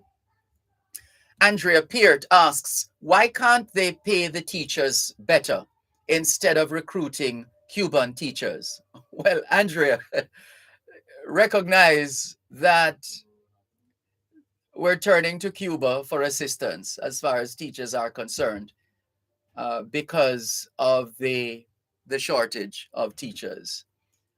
And so it's not just about better pay. It's whether they want to stay anyway. But anyway, this relationship with Cuba has been around for a very long time. We can always count on Cuba for teachers, always. Andrea Peart says, hello from San Diego. That's in California. Welcome, Andrea Peart in San Diego, California. She says, they don't care. All they do is going around and create problems on the roads. And that's in reference to the National Water Commission. I'm sure they will tell you otherwise. And Andrea says, I agree with you, Mom. Flo also. And that's the caller we had earlier on. Joan Edgehill says, teachers everywhere seem to be underpaid and undervalued. I'm speaking as a retired teacher. Oliver Masters says, at about this time, it is for most frequent callers who are in love of self to overstand to the fullest, to overstand the art of listening by not boring others in letting our host enjoying laugh more than he had on his past vacation on the beach. I do grieve so much for my past favorite caller, Miss Olive, says Oliver Masters. We join you in that regard, Oliver Masters. Nicola in Central Jamaica, good afternoon to you. Dr. Sharon Wiles, greetings to you too. Peter Gracie of This Is Jamaica says, look like you get a tan in Bermuda. Oh yes, the sun was quite palpable in Bermuda. It was piercing. The heat was piercing. Sharon Richards says, blessed afternoon, Sir Malcolm, and all listeners near and far. Let's give thanks for life. Indeed, Andrea Peart says, no joke with JPS. Bill is higher every month, even when I'm not on the island. They love telling me about 10%, says Andrea Peart from San Diego, California. Cherry Henry says, good afternoon, Mr. Dervan and listeners. To you too, Cherry Henry. Let's go back to the phone lines. 876-922-4112-5. Good afternoon. Thanks for calling. Hello? Are you there? Let's move on. That person got tired of holding. Here are some more messages. Natalie Winter in Washington Gardens says, very good afternoon all from Washington Gardens. Alvin Daly says, Brother Dervan, good afternoon to you too, Alvin Daly. Damian Pollock says, I always enjoy a good laugh whenever Mr. Malcolm and Ras Lloyd go at it. Rosie C. says, good afternoon, Dervan. I did not know that Miss Olive died. I was shocked to hear that just now. Indeed, Rosie C. She left us. What is it now? More than a month, and we continue to convey condolences to her family, friends, colleagues, and fans who enjoyed listening to her. 876-922-4112 are the numbers to call. The text line, same as the WhatsApp number, 876-365-3346. 876-365-3346. You can not only send us your WhatsApp messages, but your text messages as well. And all right, so I'm just seeing the information from the listener who messaged us earlier on, and we are about to send her information to Andrew Cannon of the National Water Commission. So we have sent one part of the message. Here's another piece, which simply says, I am not getting any water. And we're going to add that to the other, the thread of messages. And now we're going to forward them to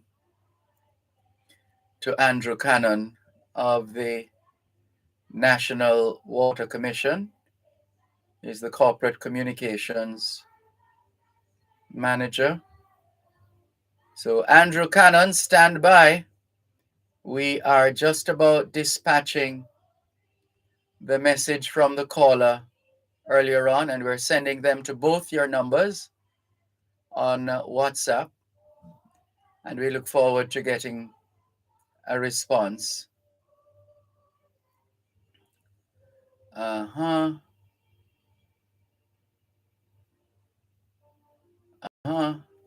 And we're happy for another member of the diaspora who is doing business here in Jamaica. We were able to facilitate to help her, and we're seeing some feedback here from Courtney Cephas. And thank you very much, Mr. Cephas. Courtney Cephas is the Executive Director of the Health and Wellness Foundation. Well done, Mr. Cephas. And we don't necessarily want to load up the individual too much, but except to say she must be in a better position right now as she continues to serve Jamaica and Jamaicans. Yeah, not all. Yeah, you'd be amazed at the amount of work that takes place behind the scenes, and the calls that some of us have to field on a daily basis from all over the world, from Jamaicans and of Jamaica. Thank you very much, Courtney Cephas. Well done. And as we mentioned, Courtney Cephas and Health and Wellness. Was it in today's paper we were reading that the Jamaica Moves program will restart as of tomorrow? I believe tomorrow is the 25th, right? I think that's what I read in was it the Gleaner or the Observer? So let's see how that goes. But it is important, and I have been delinquent in the last couple of weeks because of obligations that we've had to deal with in terms of not going through my routine exercises in the mornings. But we're going to get back on track. Here is another message, this one coming in from Moralist. She says, good afternoon, Brother Dervan. What a switch. Michael Manley would be turning in his grave if the dead had power. Politricks, Peter McIntosh would say, as in Peter Tosh. What am I missing, Moralist? I don't get it. Help me here, Moralist. What a switch. Michael Manley would be turning in his grave if the dead had power. Politricks, Macintosh would say. Help us there, moralist, with some information. Not sure to whom or what you're referring. Give us a little more information there. 876 3346. 876 365 3346. In the meantime, let's continue with more on your program, Both Sides of the Story, Poro 106 FM. Still streaming live on the Gleaners website, go-jamaica.com, live on your smart devices all over the world. Taking your calls on 876-922-4112-5. 876-922-4112-5. And I believe we're going to take the break and come back with more in just a moment. At Wellington Dental, they offer cleaning, filling, whitening, and other services for the entire family. The time by Wellington Dental is 4 o'clock. Treat yourself to famous Jamaican jerk dishes at Sweetwood Jerk Joint. Succulent pork, chicken served with mouth-watering side orders. Sweetwood Jerk Joint, open every day. Call 879-064854 or come to 78 Knox Boulevard, McKinston in a secured environment across from Emancipation Park. All COVID-19 protocols observed. Sweetwood Jerk Joint, the home of Jamaican jerk. I pledge my heart with silence as long as it shall be. ¿Qué hora es en español? Son las 4. Quelle heure est-il en français? Les 4 heures. 现在 TDN le 4 DN 4 o'clock in the afternoon here at Broadcast House 32 Lyndhurst Road, Kingston 5, St. Andrew, Jamaica. Have you had a checkup lately? If not, now is a good time. Let's not wait till we get sick to get a checkup. How about that? Checking in with more on your program, Both Sides of the Story, Paro 106 FM, still streaming live on the Gleaners website, go-jamaica.com, live on your smart devices all over the world. Taking your calls on 876-922-4112-5, 876-922-4112-5. Moralist says communism, everything coming from Cuba was communism. In reference to the teachers? Oh. Yeah, well, here's the thing, and I don't know, I'm not into the business of baggage. I just don't like baggage. So for example, left up to me, and for the most part, I travel light because I don't like baggage. So I travel light. So I have my equipment bag and I have my personal effects uh, bag or luggage because I don't like baggage. And so I'm sorry, I would never figure it out, moralist, because I don't walk around with that kind of baggage. Everything in its proper context that happened at certain times in the history of one way or another, we're no longer there in respects for some of these things. Let us continue to mature as a nation, as a people, and let's just, one of my favorite quotations: never look back with regret, nor look forward with fear. Look around you with awareness. Never look back with regret, nor look forward with fear. Look around you with awareness. What can I do right now? What can I do today? What can I do at this time in our history? Because we don't know how much time we have left on this earth. So we would be better served taking that kind of a perspective. Let's go back to the phone lines. 876-922-4112-5. Good afternoon. Thanks for calling. Good afternoon, Mr. Malcolm. Good afternoon. I am trying to get my life certificate from Accountant General, but the phone they're not ringing. Could you advise me what to do? I'm checking here to see. I did get a number for a representative from the Accountant General's Department because we had a complaint, and I'm going to have to check through my contact list to see. There's a gentleman who was quite helpful in assisting one of our callers some time ago.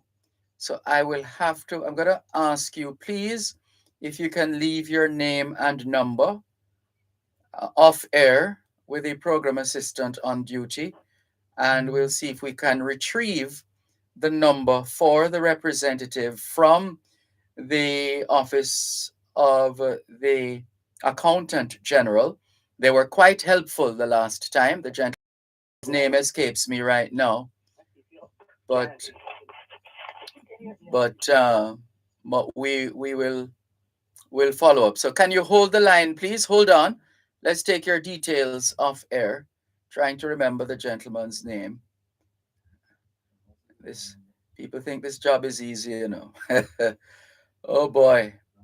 It's just a lot. There's just a lot of information, a lot of data, trying to remember people's names and numbers and making contacts and connections and just doing the best we can to help those we can until we can't. Cuban in Georgia says, "Good afternoon, Sir Malcolm. How comes the administration is so stubborn and stingy with the resources and financial running of the affairs of the island? And why is the government continuing to fail its citizens for equal pay for equal work and with the teachers and nurses?" No doubt the government, through the finance minister, would tell you otherwise, Cuban in Georgia, that in fact, contrary to what you've said about the administration being stubborn and stingy with the resources and financial running of the affairs, that they are in fact being prudent. I'm sure that's what the finance minister would tell you.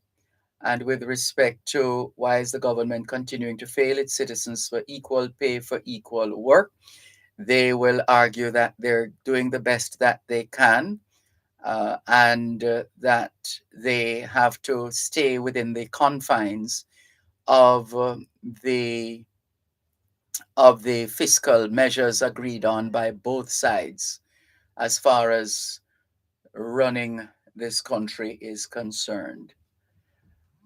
Thank you for your message, Cuban in Georgia.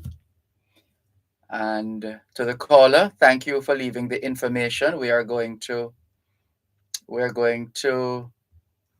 retrieve, as we said, the contact information of the gentleman from the Accountant General's Department who was quite helpful the last time we had to assist a listener. We'll do our best. In the meantime, let's go to Natalie, who apparently has dreams of going to Paris, or she has been there before, because her display pic is that of le Tour Eiffel, the Eiffel Tower in Paris, France. My late mother would say at chess, "Hi, Natalie, how are you?" Yes, Dad. How do you know so well? You know me so well. And one of these days, I'm gonna take you with me. You wouldn't mind? I'm not the one you need to be asking that question.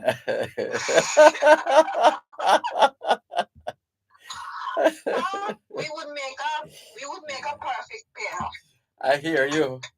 So tell me something. Yes. What happened to the pigs from Bermuda? You haven't been looking. I want more pics from Bermuda. We can't show you everything. I saw the one. They can't show me everything. I'm kidding. Which one did you see? Which one did you see? On the beach? Yes, I like the one on the beach. Yes. I like the one on the beach. And tell me something. That background that you were at, the place, the one with the yellow background and all those nice people with the coconut and all those things. It reminds me of being at home, you know.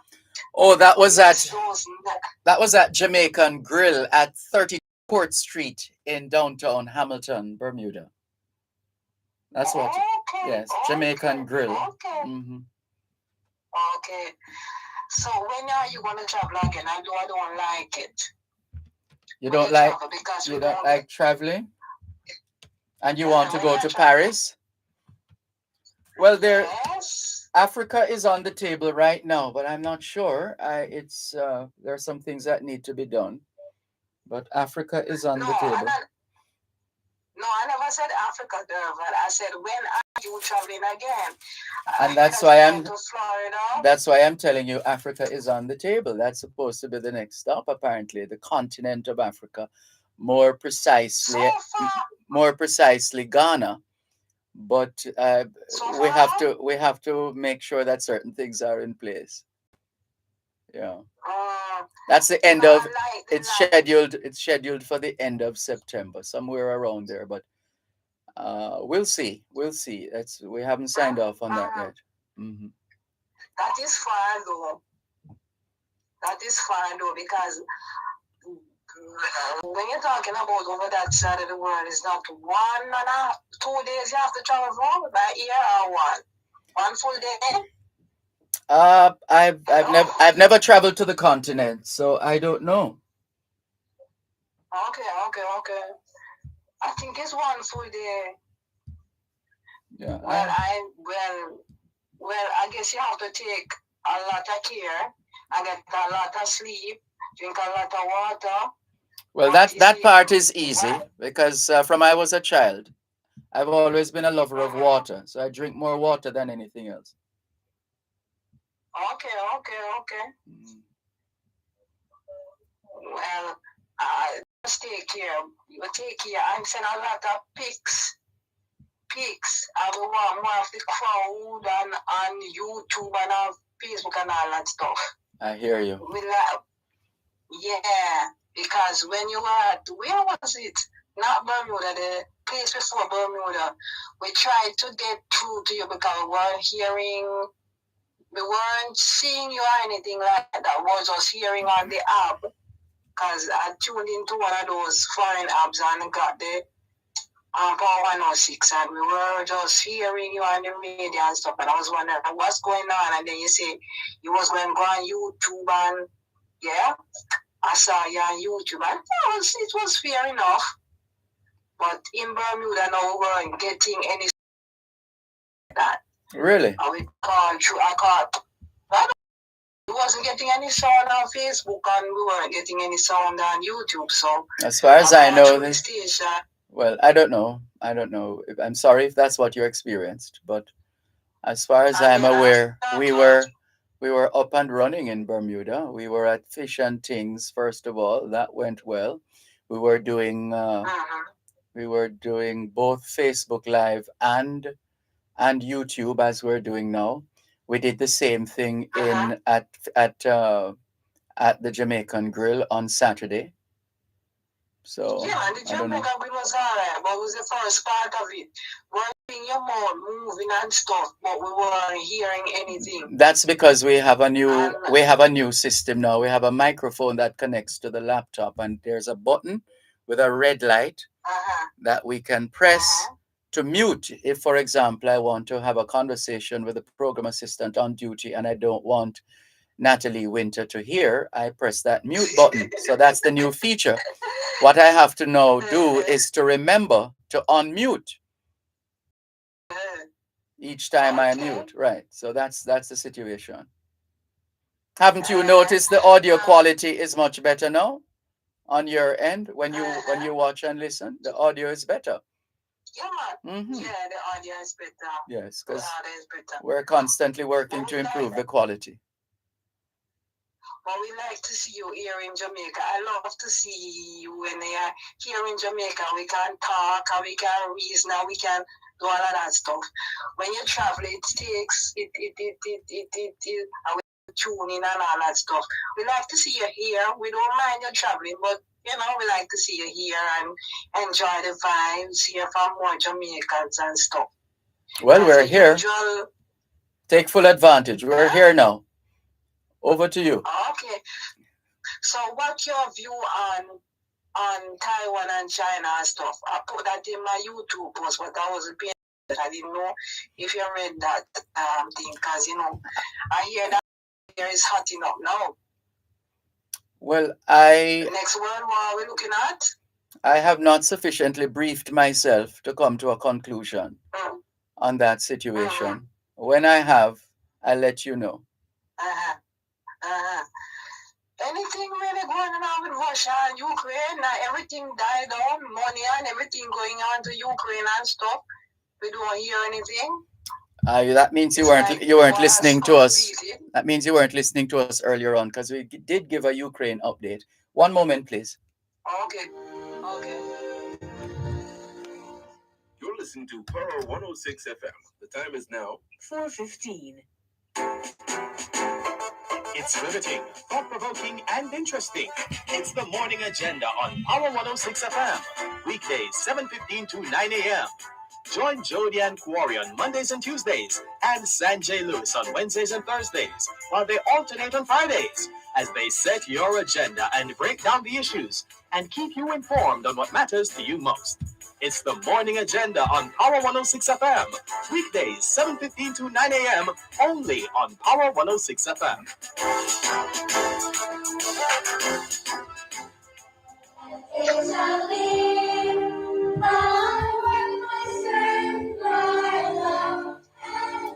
¿Qué hora es en español? Son las 4:15.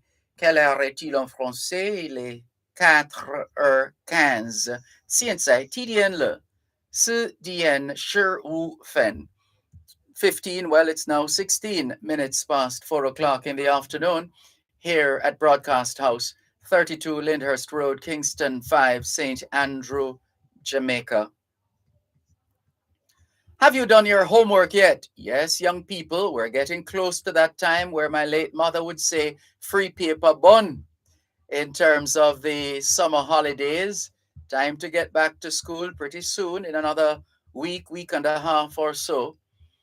But you know what we always say, young people, even when school is out, homework is always in, because homework is about preparation, and proper preparation prevents poor performance. Proper preparation prevents poor performance. And as we always say, young people, socialization makes you educable, education makes you trainable, training makes you employable, and the right attitude makes you successful. Homework time, young people. With you once again, Natalie. Yes, you were saying. What's that? Okay, let me take this one. Education, and what you just said about young people doing their homework while they are at home and stuff. Let me tell you, it's very hard when you're old, you're young, and you're do your homework and your friends around. It takes a lot of focusing to do your homework while it's holiday, as you put it. But you know what I always say to the young people when that question comes up? It's very simple. Young people can be focused. How do I know that? Have you ever, that aside, but have you ever watched a youngster play a video game? Do you realize how engrossed that youngster is playing that game? Very engrossed into it, and mommy calling that child, daddy calling that child, the child is not responding, or the child just say yes, mom, and is still there, focused on the game. So our children can indeed be focused. And if there's anybody who doubt that, just watch a child playing a video game or any other digital maneuverings. Yeah. Even my myself because you know me like a book. And when I'm engrossed in the karate shows and YouTube or even listening to your show, you're calling me and I'm not budging.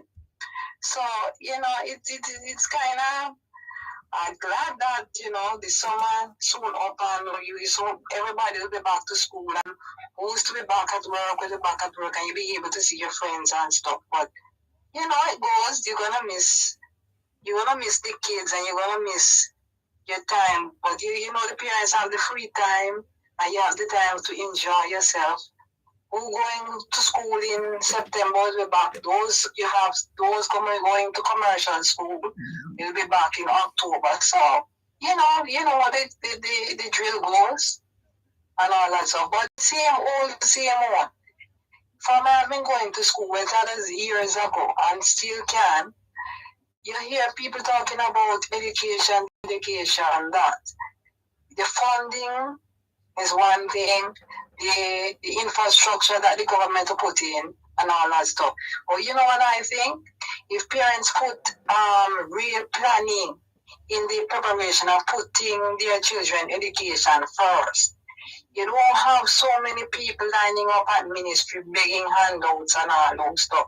Because it doesn't look pretty, right? Because if you had an economy that put education at the top priority, you wouldn't have so much people begging handouts and begging this and begging that and begging that. It doesn't look pretty. People must put planning in place. Governments must put proper planning in place that you don't have September morning students standing up at the door. They don't have enough bench and they don't have enough chairs and don't have enough space. Some of you will go down ministry, go see if your child get proper placement. The same old Dervan. It doesn't spell sense for prosperity at all. That's my views. Thank you very much. Same old. Yes. It's the same old about, what's your view on it? Most of our lives, most of us live our lives based on routines. And whatever routine we're accustomed to, we become slaves to that routine. And if something goes off track, then we are at sea. We don't know what to do because we're accustomed to a particular routine. But yes, education should be the one area for investment because that is about building our human capacity or human resource capacity. And that is what is going to allow us to develop into the first world country that we dream of. It starts with education. So the more work we're able to do is going to have the more spin-offs for other sectors of the society and the economy.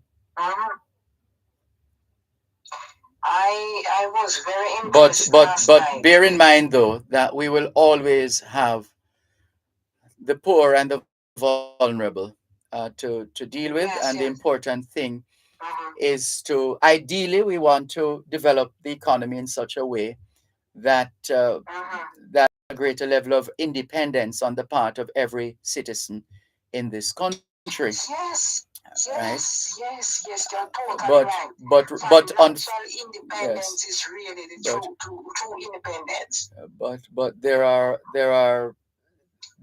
those of us who maybe not even due to a fault of our own, who we end up in certain situations. And with a little help, which is where social security comes in, with a little help, we can very well find our way back to a path of success as far as living our lives is concerned. It's true. Lastly, I was very impressed by Keith Rowley's presentation to his conference last night.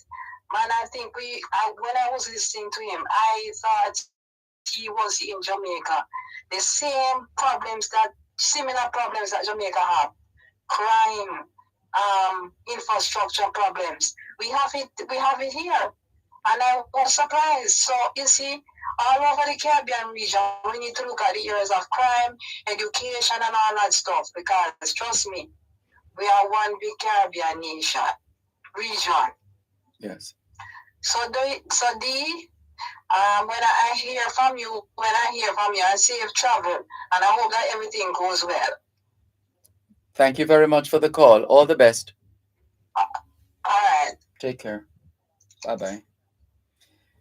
This is your program, Both Sides of the Story, Poro 106 FM, still streaming live on the Gleaners website, go-jamaica.com, live on your smart devices all over the world, taking your calls on 876 922 411 2 to 5. 876 922 411 2 to 5. Text line, same as the WhatsApp number, 876-365-3346, 876-365-3346. Let's clear some more messages. Let's see. Uh, this one on YouTube, using the moniker Straight Up, saying, Dervan, the truth about some things in the past must be revealed so that we can move forward but have a healthy skepticism about certain people. Yeah, well, like I said, my favorite quotation is never look back with regret, nor look forward with fear. One of my favorites. Never look back with regret, nor look forward with fear. Look around you with awareness. Never look back with regret, nor look forward with fear. Look around you with awareness. Let's continue with more on your program, Both Sides of the Story, Poro 106 FM. Kirk MacD says, Good afternoon, Dervan Malcolm. Is it possible to play some of Miss Lou's folklore, poems, stories, etc. every Wednesday for Jamaica 60? Kirk MacD. Can't make any promises there, Kirk MacD. We're talking about um, material there now which is owned and perhaps copyright protected as well, and so on and so forth. But we'll see. We will see. Well, thank you very much for your message. And Natalie Winter says, True words of wisdom. They're not mine, but happy to share. Happy to share. Let's clear some more messages. Derek says, Hi, Mr. Malcolm. Good afternoon. Today is Ukraine's Independence Day and marks 6 months of Russia's invasion. Thank you, Derek Clark. We did share that information earlier on, but thank you very much for repeating it. I think it is an appropriate time to play the song Tribute to Ukraine. Let's see. Let's see. Let's see if we can play the song. We can do that for you, Derek Clark. Let's see.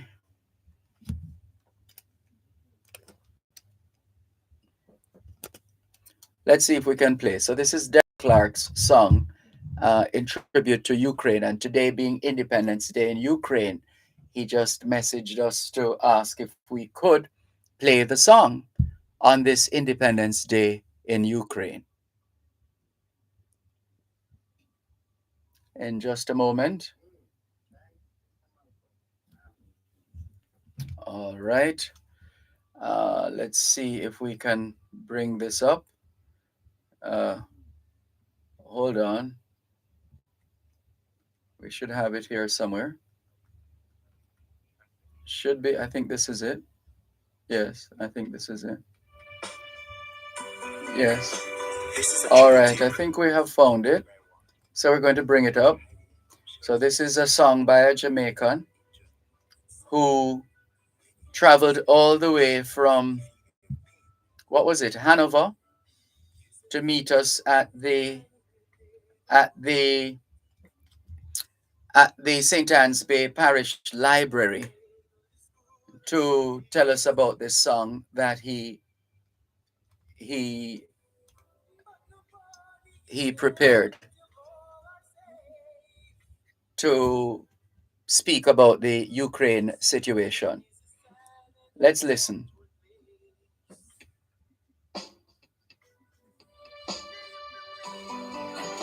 This is a tribute to Ukrainians affected by war. In fact, we're going to restart it after the break, because we're close to the break. So we'll play it in a little while. But let's go to another message in the meantime. This one says, "Good evening, Mr. Malcolm. Good afternoon. Security guards in Jamaica are not valued by our government. Reason being that security officers are on some ridiculous contractual obligations. Moreover, these contracts stipulate that guards are to work without any paid leave whatsoever. As a security officer, one is expected to work 24/7 on shifts that are upwards of 12 hours at the majority of locations. The shifts aren't the biggest issue. The benefits are the government is facilitating by policy modern day slavery and seems unbothered by it." JJ from Spanish Town. One moment, please. You're listening to Power 106 FM. The time is now 4:30.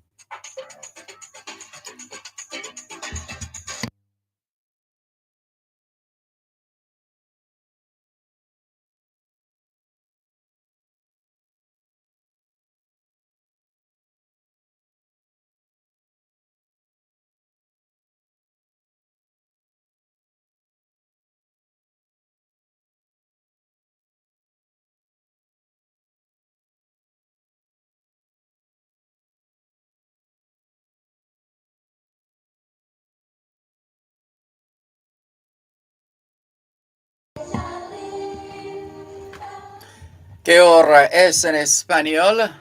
Son las 5:29.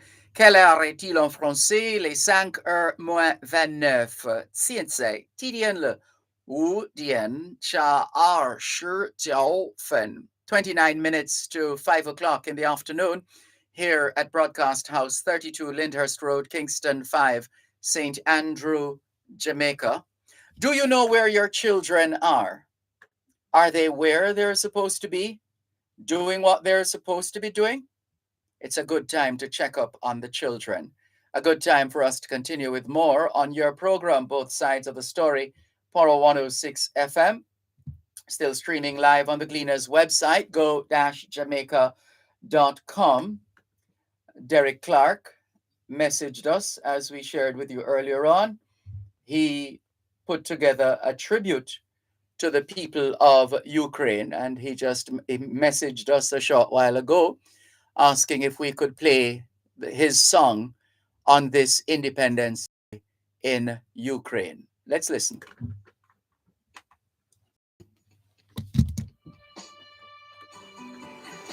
This is a tribute to Ukrainians affected by war. Many are hiding in bomb shelters. Many have been injured, and sadly, many have lost their lives. We feel your pain and we care. You say things are fine in your neighborhood. The children play, go to school, and the peace is good. But nobody is safe until all are safe. Because Ukraine is a sad and a war-torn place. Do you believe we should love our brothers? But I believe that I heard we should feel the pain. Even now some are living on the corners. We're hiding down in a cellar in Ukraine. The brutal slaughter of Ukrainian children. The the rape and ravaging of Ukrainian women is a waking nightmare. She said, food is running out on me. Do you care? Do you care? Do you care? Water has run out on me. Do you care? Do you care? Do you care? The time is running out on me. Do you care? Do you care? Do you care? Will I be around? Will be a memory? Do you care? Do you care? Do you care? Do you believe you should love your brothers? They say it's not okay. But if we are hurt, you can feel the pain. Just the same. Even now, some believing on the brothers.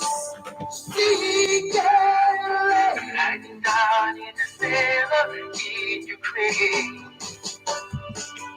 She said, it is running out on me.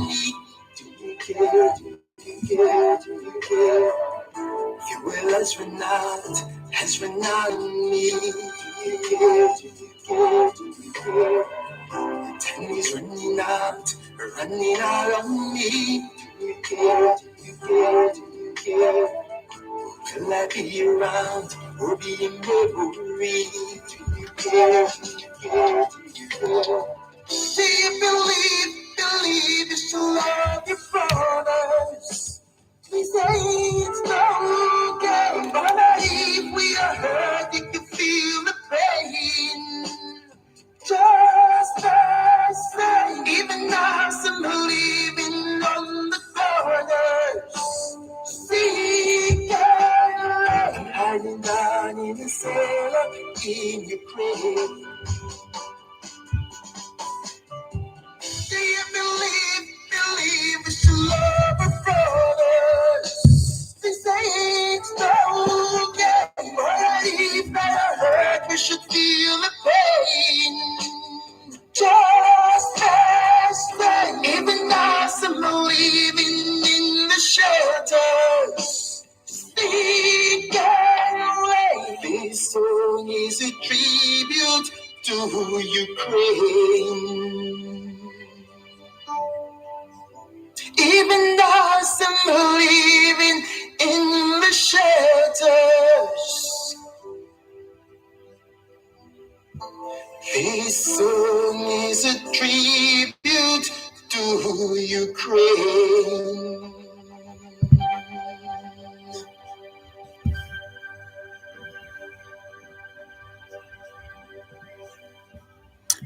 That's Derek Clark's song, Tribute to Ukraine, which, as we said, he traveled all the way from Hanover some months ago to bring to our attention that recording that he had done.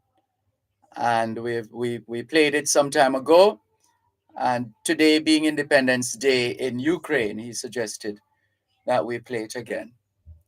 Thank you very much, Derek Clark. All the very best. This is your program, Both Sides of the Story, Power 106 FM.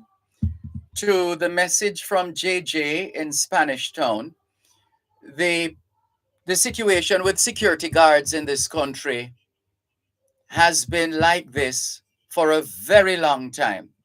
Nobody is brave enough. Apparently, on the face of it, it would appear that nobody is brave enough to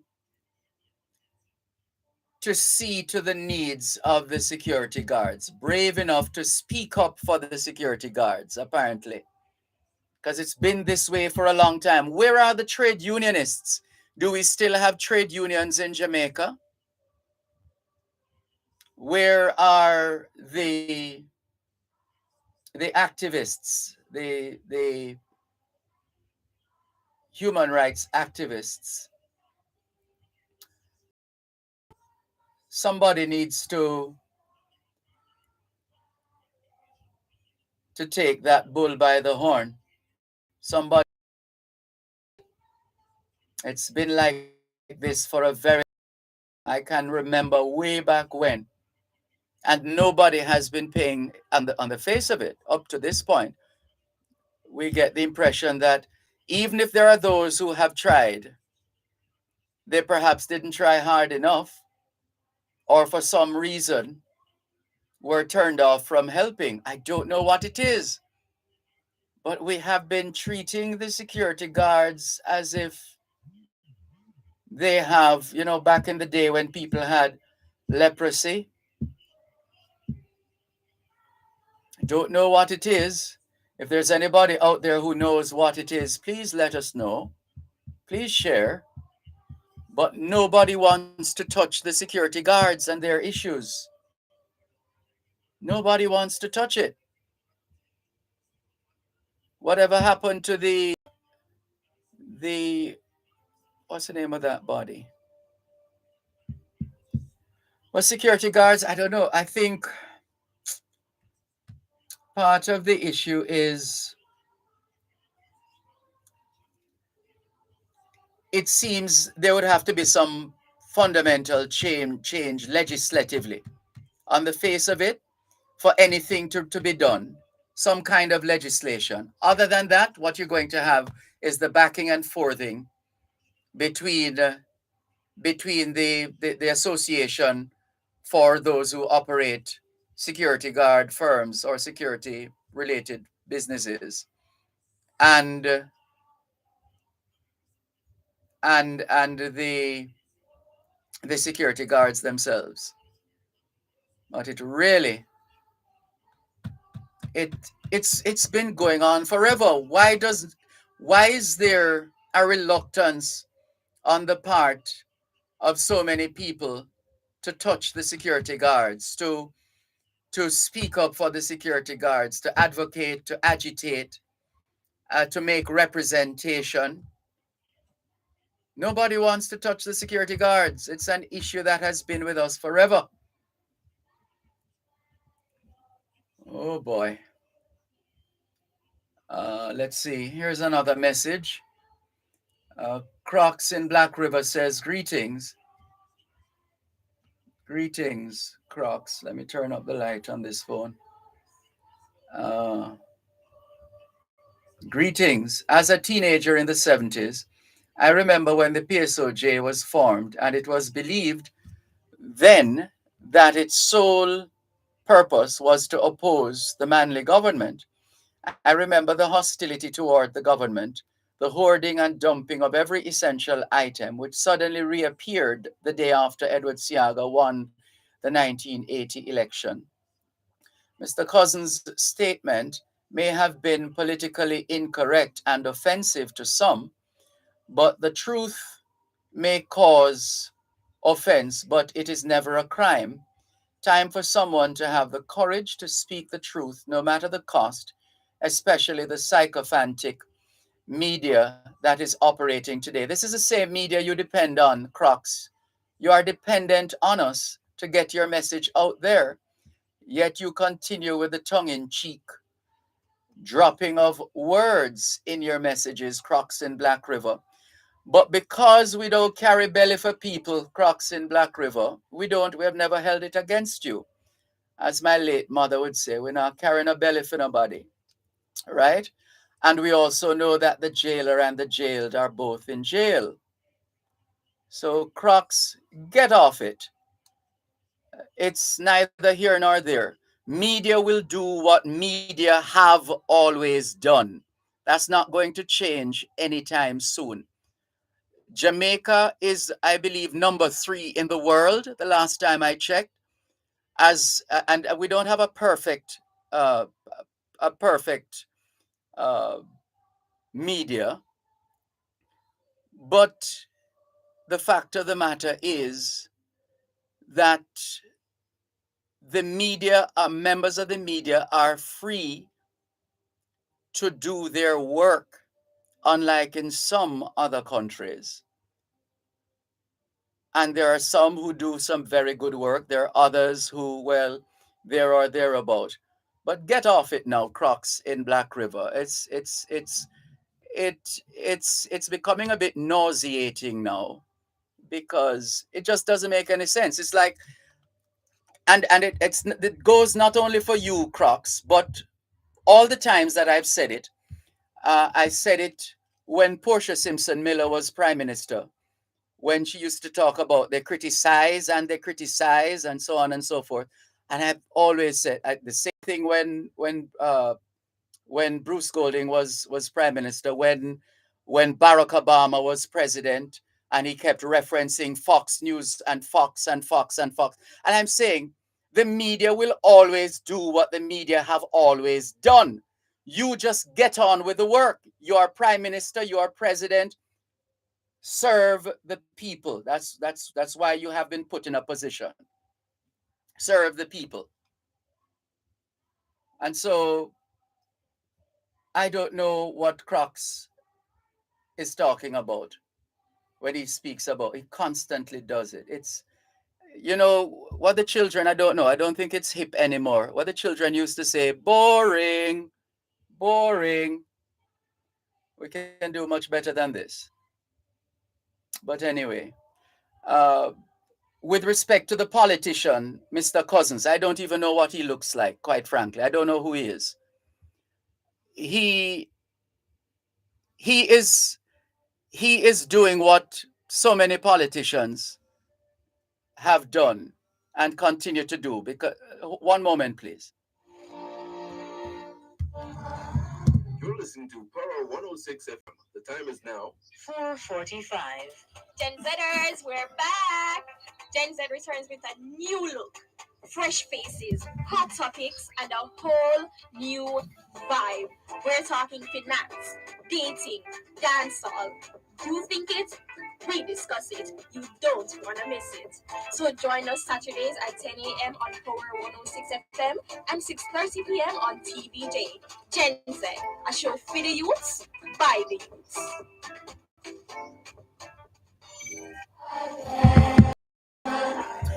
Que hora es en español? Son las 5:15. Quelle heure est-il en français? Les 5:15. 现在几点了？5点cha 14. It started out at 15. It's now 14 minutes to 5 o'clock in the afternoon here at Broadcast House, 32 Lyndhurst Road, Kingston 5, St. Andrew, Jamaica.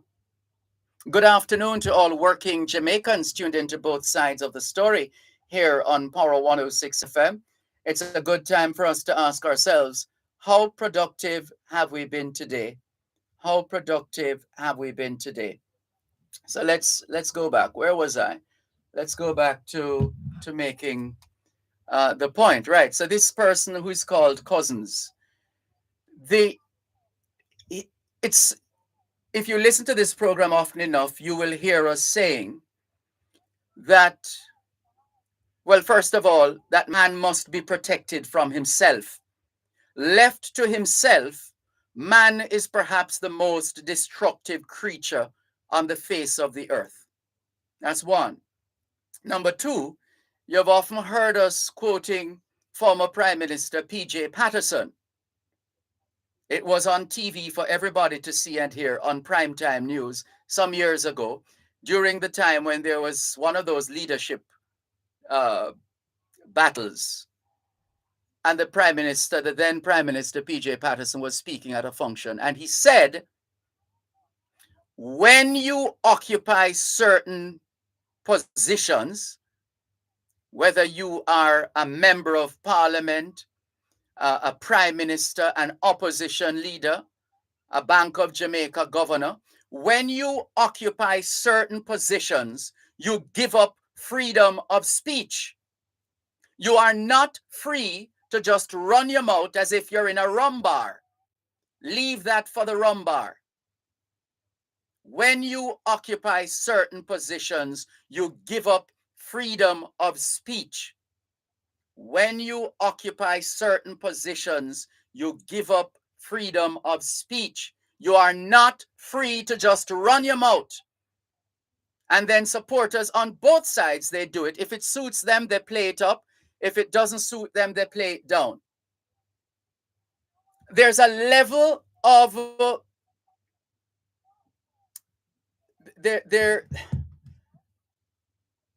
there's a level of behavior that is expected when you occupy certain positions. There's a level of decorum that is expected when you occupy certain positions. You're not free to just run your mouth. Worse on Twitter or wherever else. No sanky, no sink so, as my late mother would say. No sanky, no sink so. That's not how it goes. That's not how it goes. Can't have your cake and eat it. If you're going to take up certain position, you must carry yourself in a way that commands respect. But everybody want a forward, as it is in the dance hall. A man want a forward, so him draw for a gun tune, so him can get a forward. I'm just saying, can we tune into our common sense? I know it's not very common, but I'm just saying, can we think before, let me put it another way, can we engage the brain before employing speech? We're supposed to be a maturing democracy, and some of the foolishness I see and hear going on, really and truly now, we really need to grow up. And a lot of us as so-called supporters are worse than those who we support. And in some cases, the other way around. We really need to grow up now and stop this foolishness. Time to grow up. Where are we? What time is it? Some more messages. Lynn E says, beautiful song, Dervan, in reference to Derek Clark's song about Ukraine, the tribute to Ukraine. And who is this? In Lua Life says, blessed day to all. Life is a blessing, so we all give thanks. Malcolm Building and Trading has nothing to do with Mr. Malcolm's program, but a long-time listener. Thank you very much for your message. Eureka on WhatsApp says, Dervan, the PNP believes they knew, what is this? They knew to tear down the governing party as a means to gain popularity. It's sad to see the PNP bereft of ideas and policy position to put forward to the Jamaican people. We lack a relevant opposition. It is sad. I hope they wake up soon from their slumber because they continue to use the old ways of doing things and expecting different results. And breaking story, Eureka, on both sides. It is done on both sides. Can't escape it. It is done on both sides. When it suits a particular party to say some things and to do some things, they say some things and do some things. When it doesn't suit them, they back off. That's what I'm saying. We need to grow up. We need to grow up, man. We're 60. We are 60. Jeez. And Raskava says, greetings, sir. I was asked to ask you, did you get to pass on the information to Dr. Gale that you got from Mr. Morgan at Kellitz? No, that's not ringing a bell right now at all. Ringing a bell. That one is not.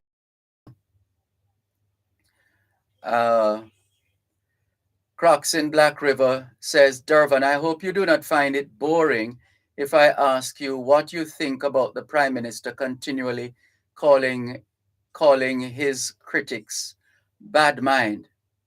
I'll repeat what I've always repeated, Crocs in Black River, and it goes for politicians on both sides.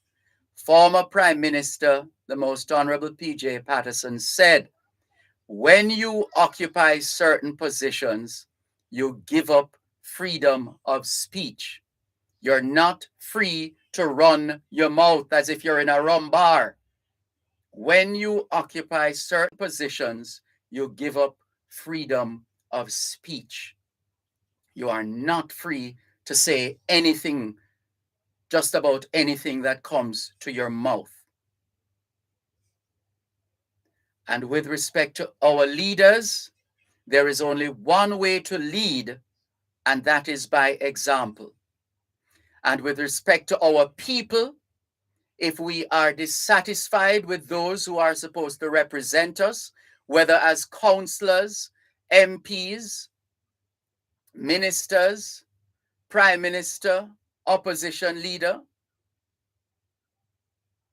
we know what to do. We know what to do.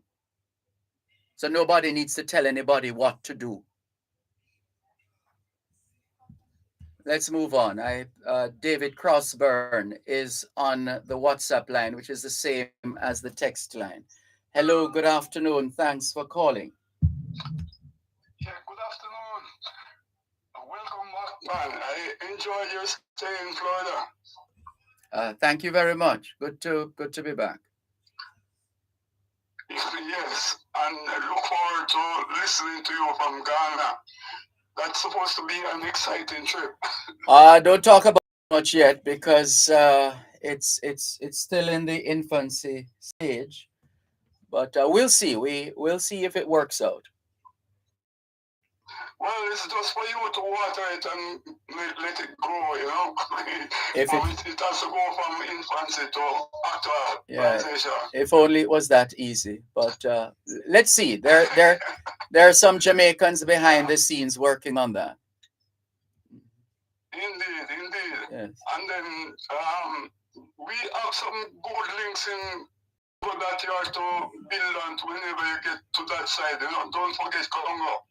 Because a lot of us Jamaicans came from Congo. I don't hear they speak much about it.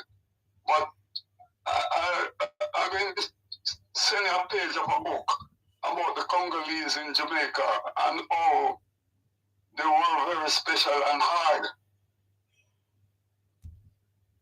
I look out for it. Yeah. The text I sent you while you were in Florida or link to Florida, I'm not sure if it was clear enough, you know.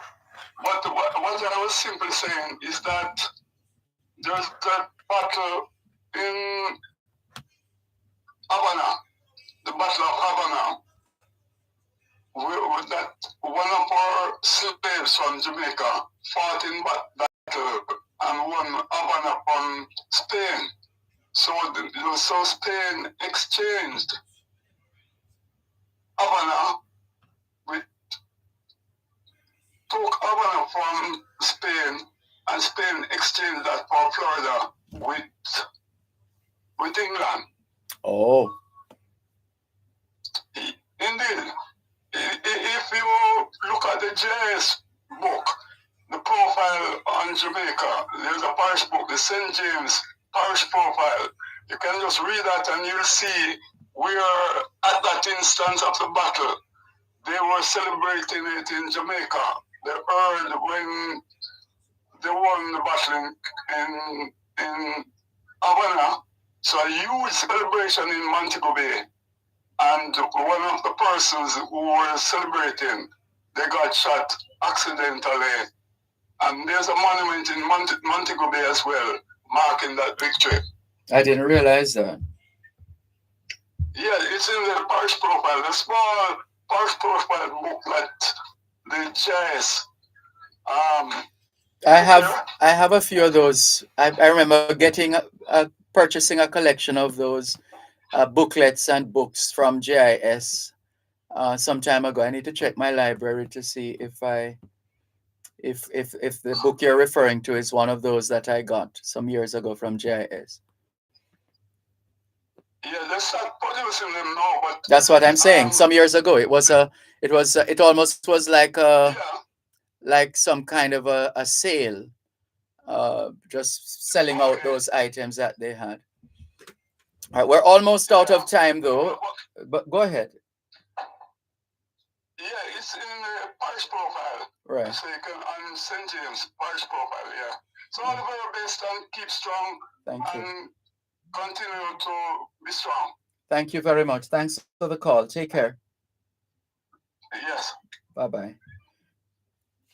Can we thank you once again for the privilege of serving you on yet another edition of your program, Both Sides of the Story, for today, Wednesday, the 24th of August, 2022. The moving finger writes, and having writ moves on. Nor all your piety nor wit shall lure it back to cancel half a line, nor all your tears wash out a word of it.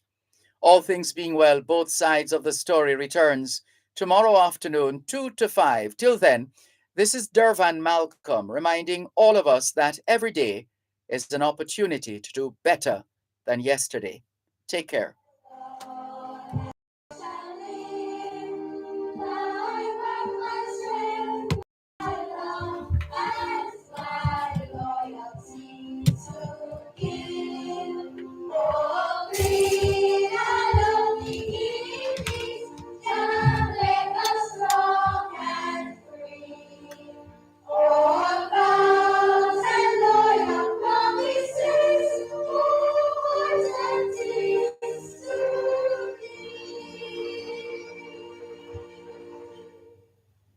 You're listening to Power 106 FM. The time is now 5 o'clock. news, comprehensive, powerful, and credible. Power 106 FM now presents a simulcast of Radio Jamaica's news at 5.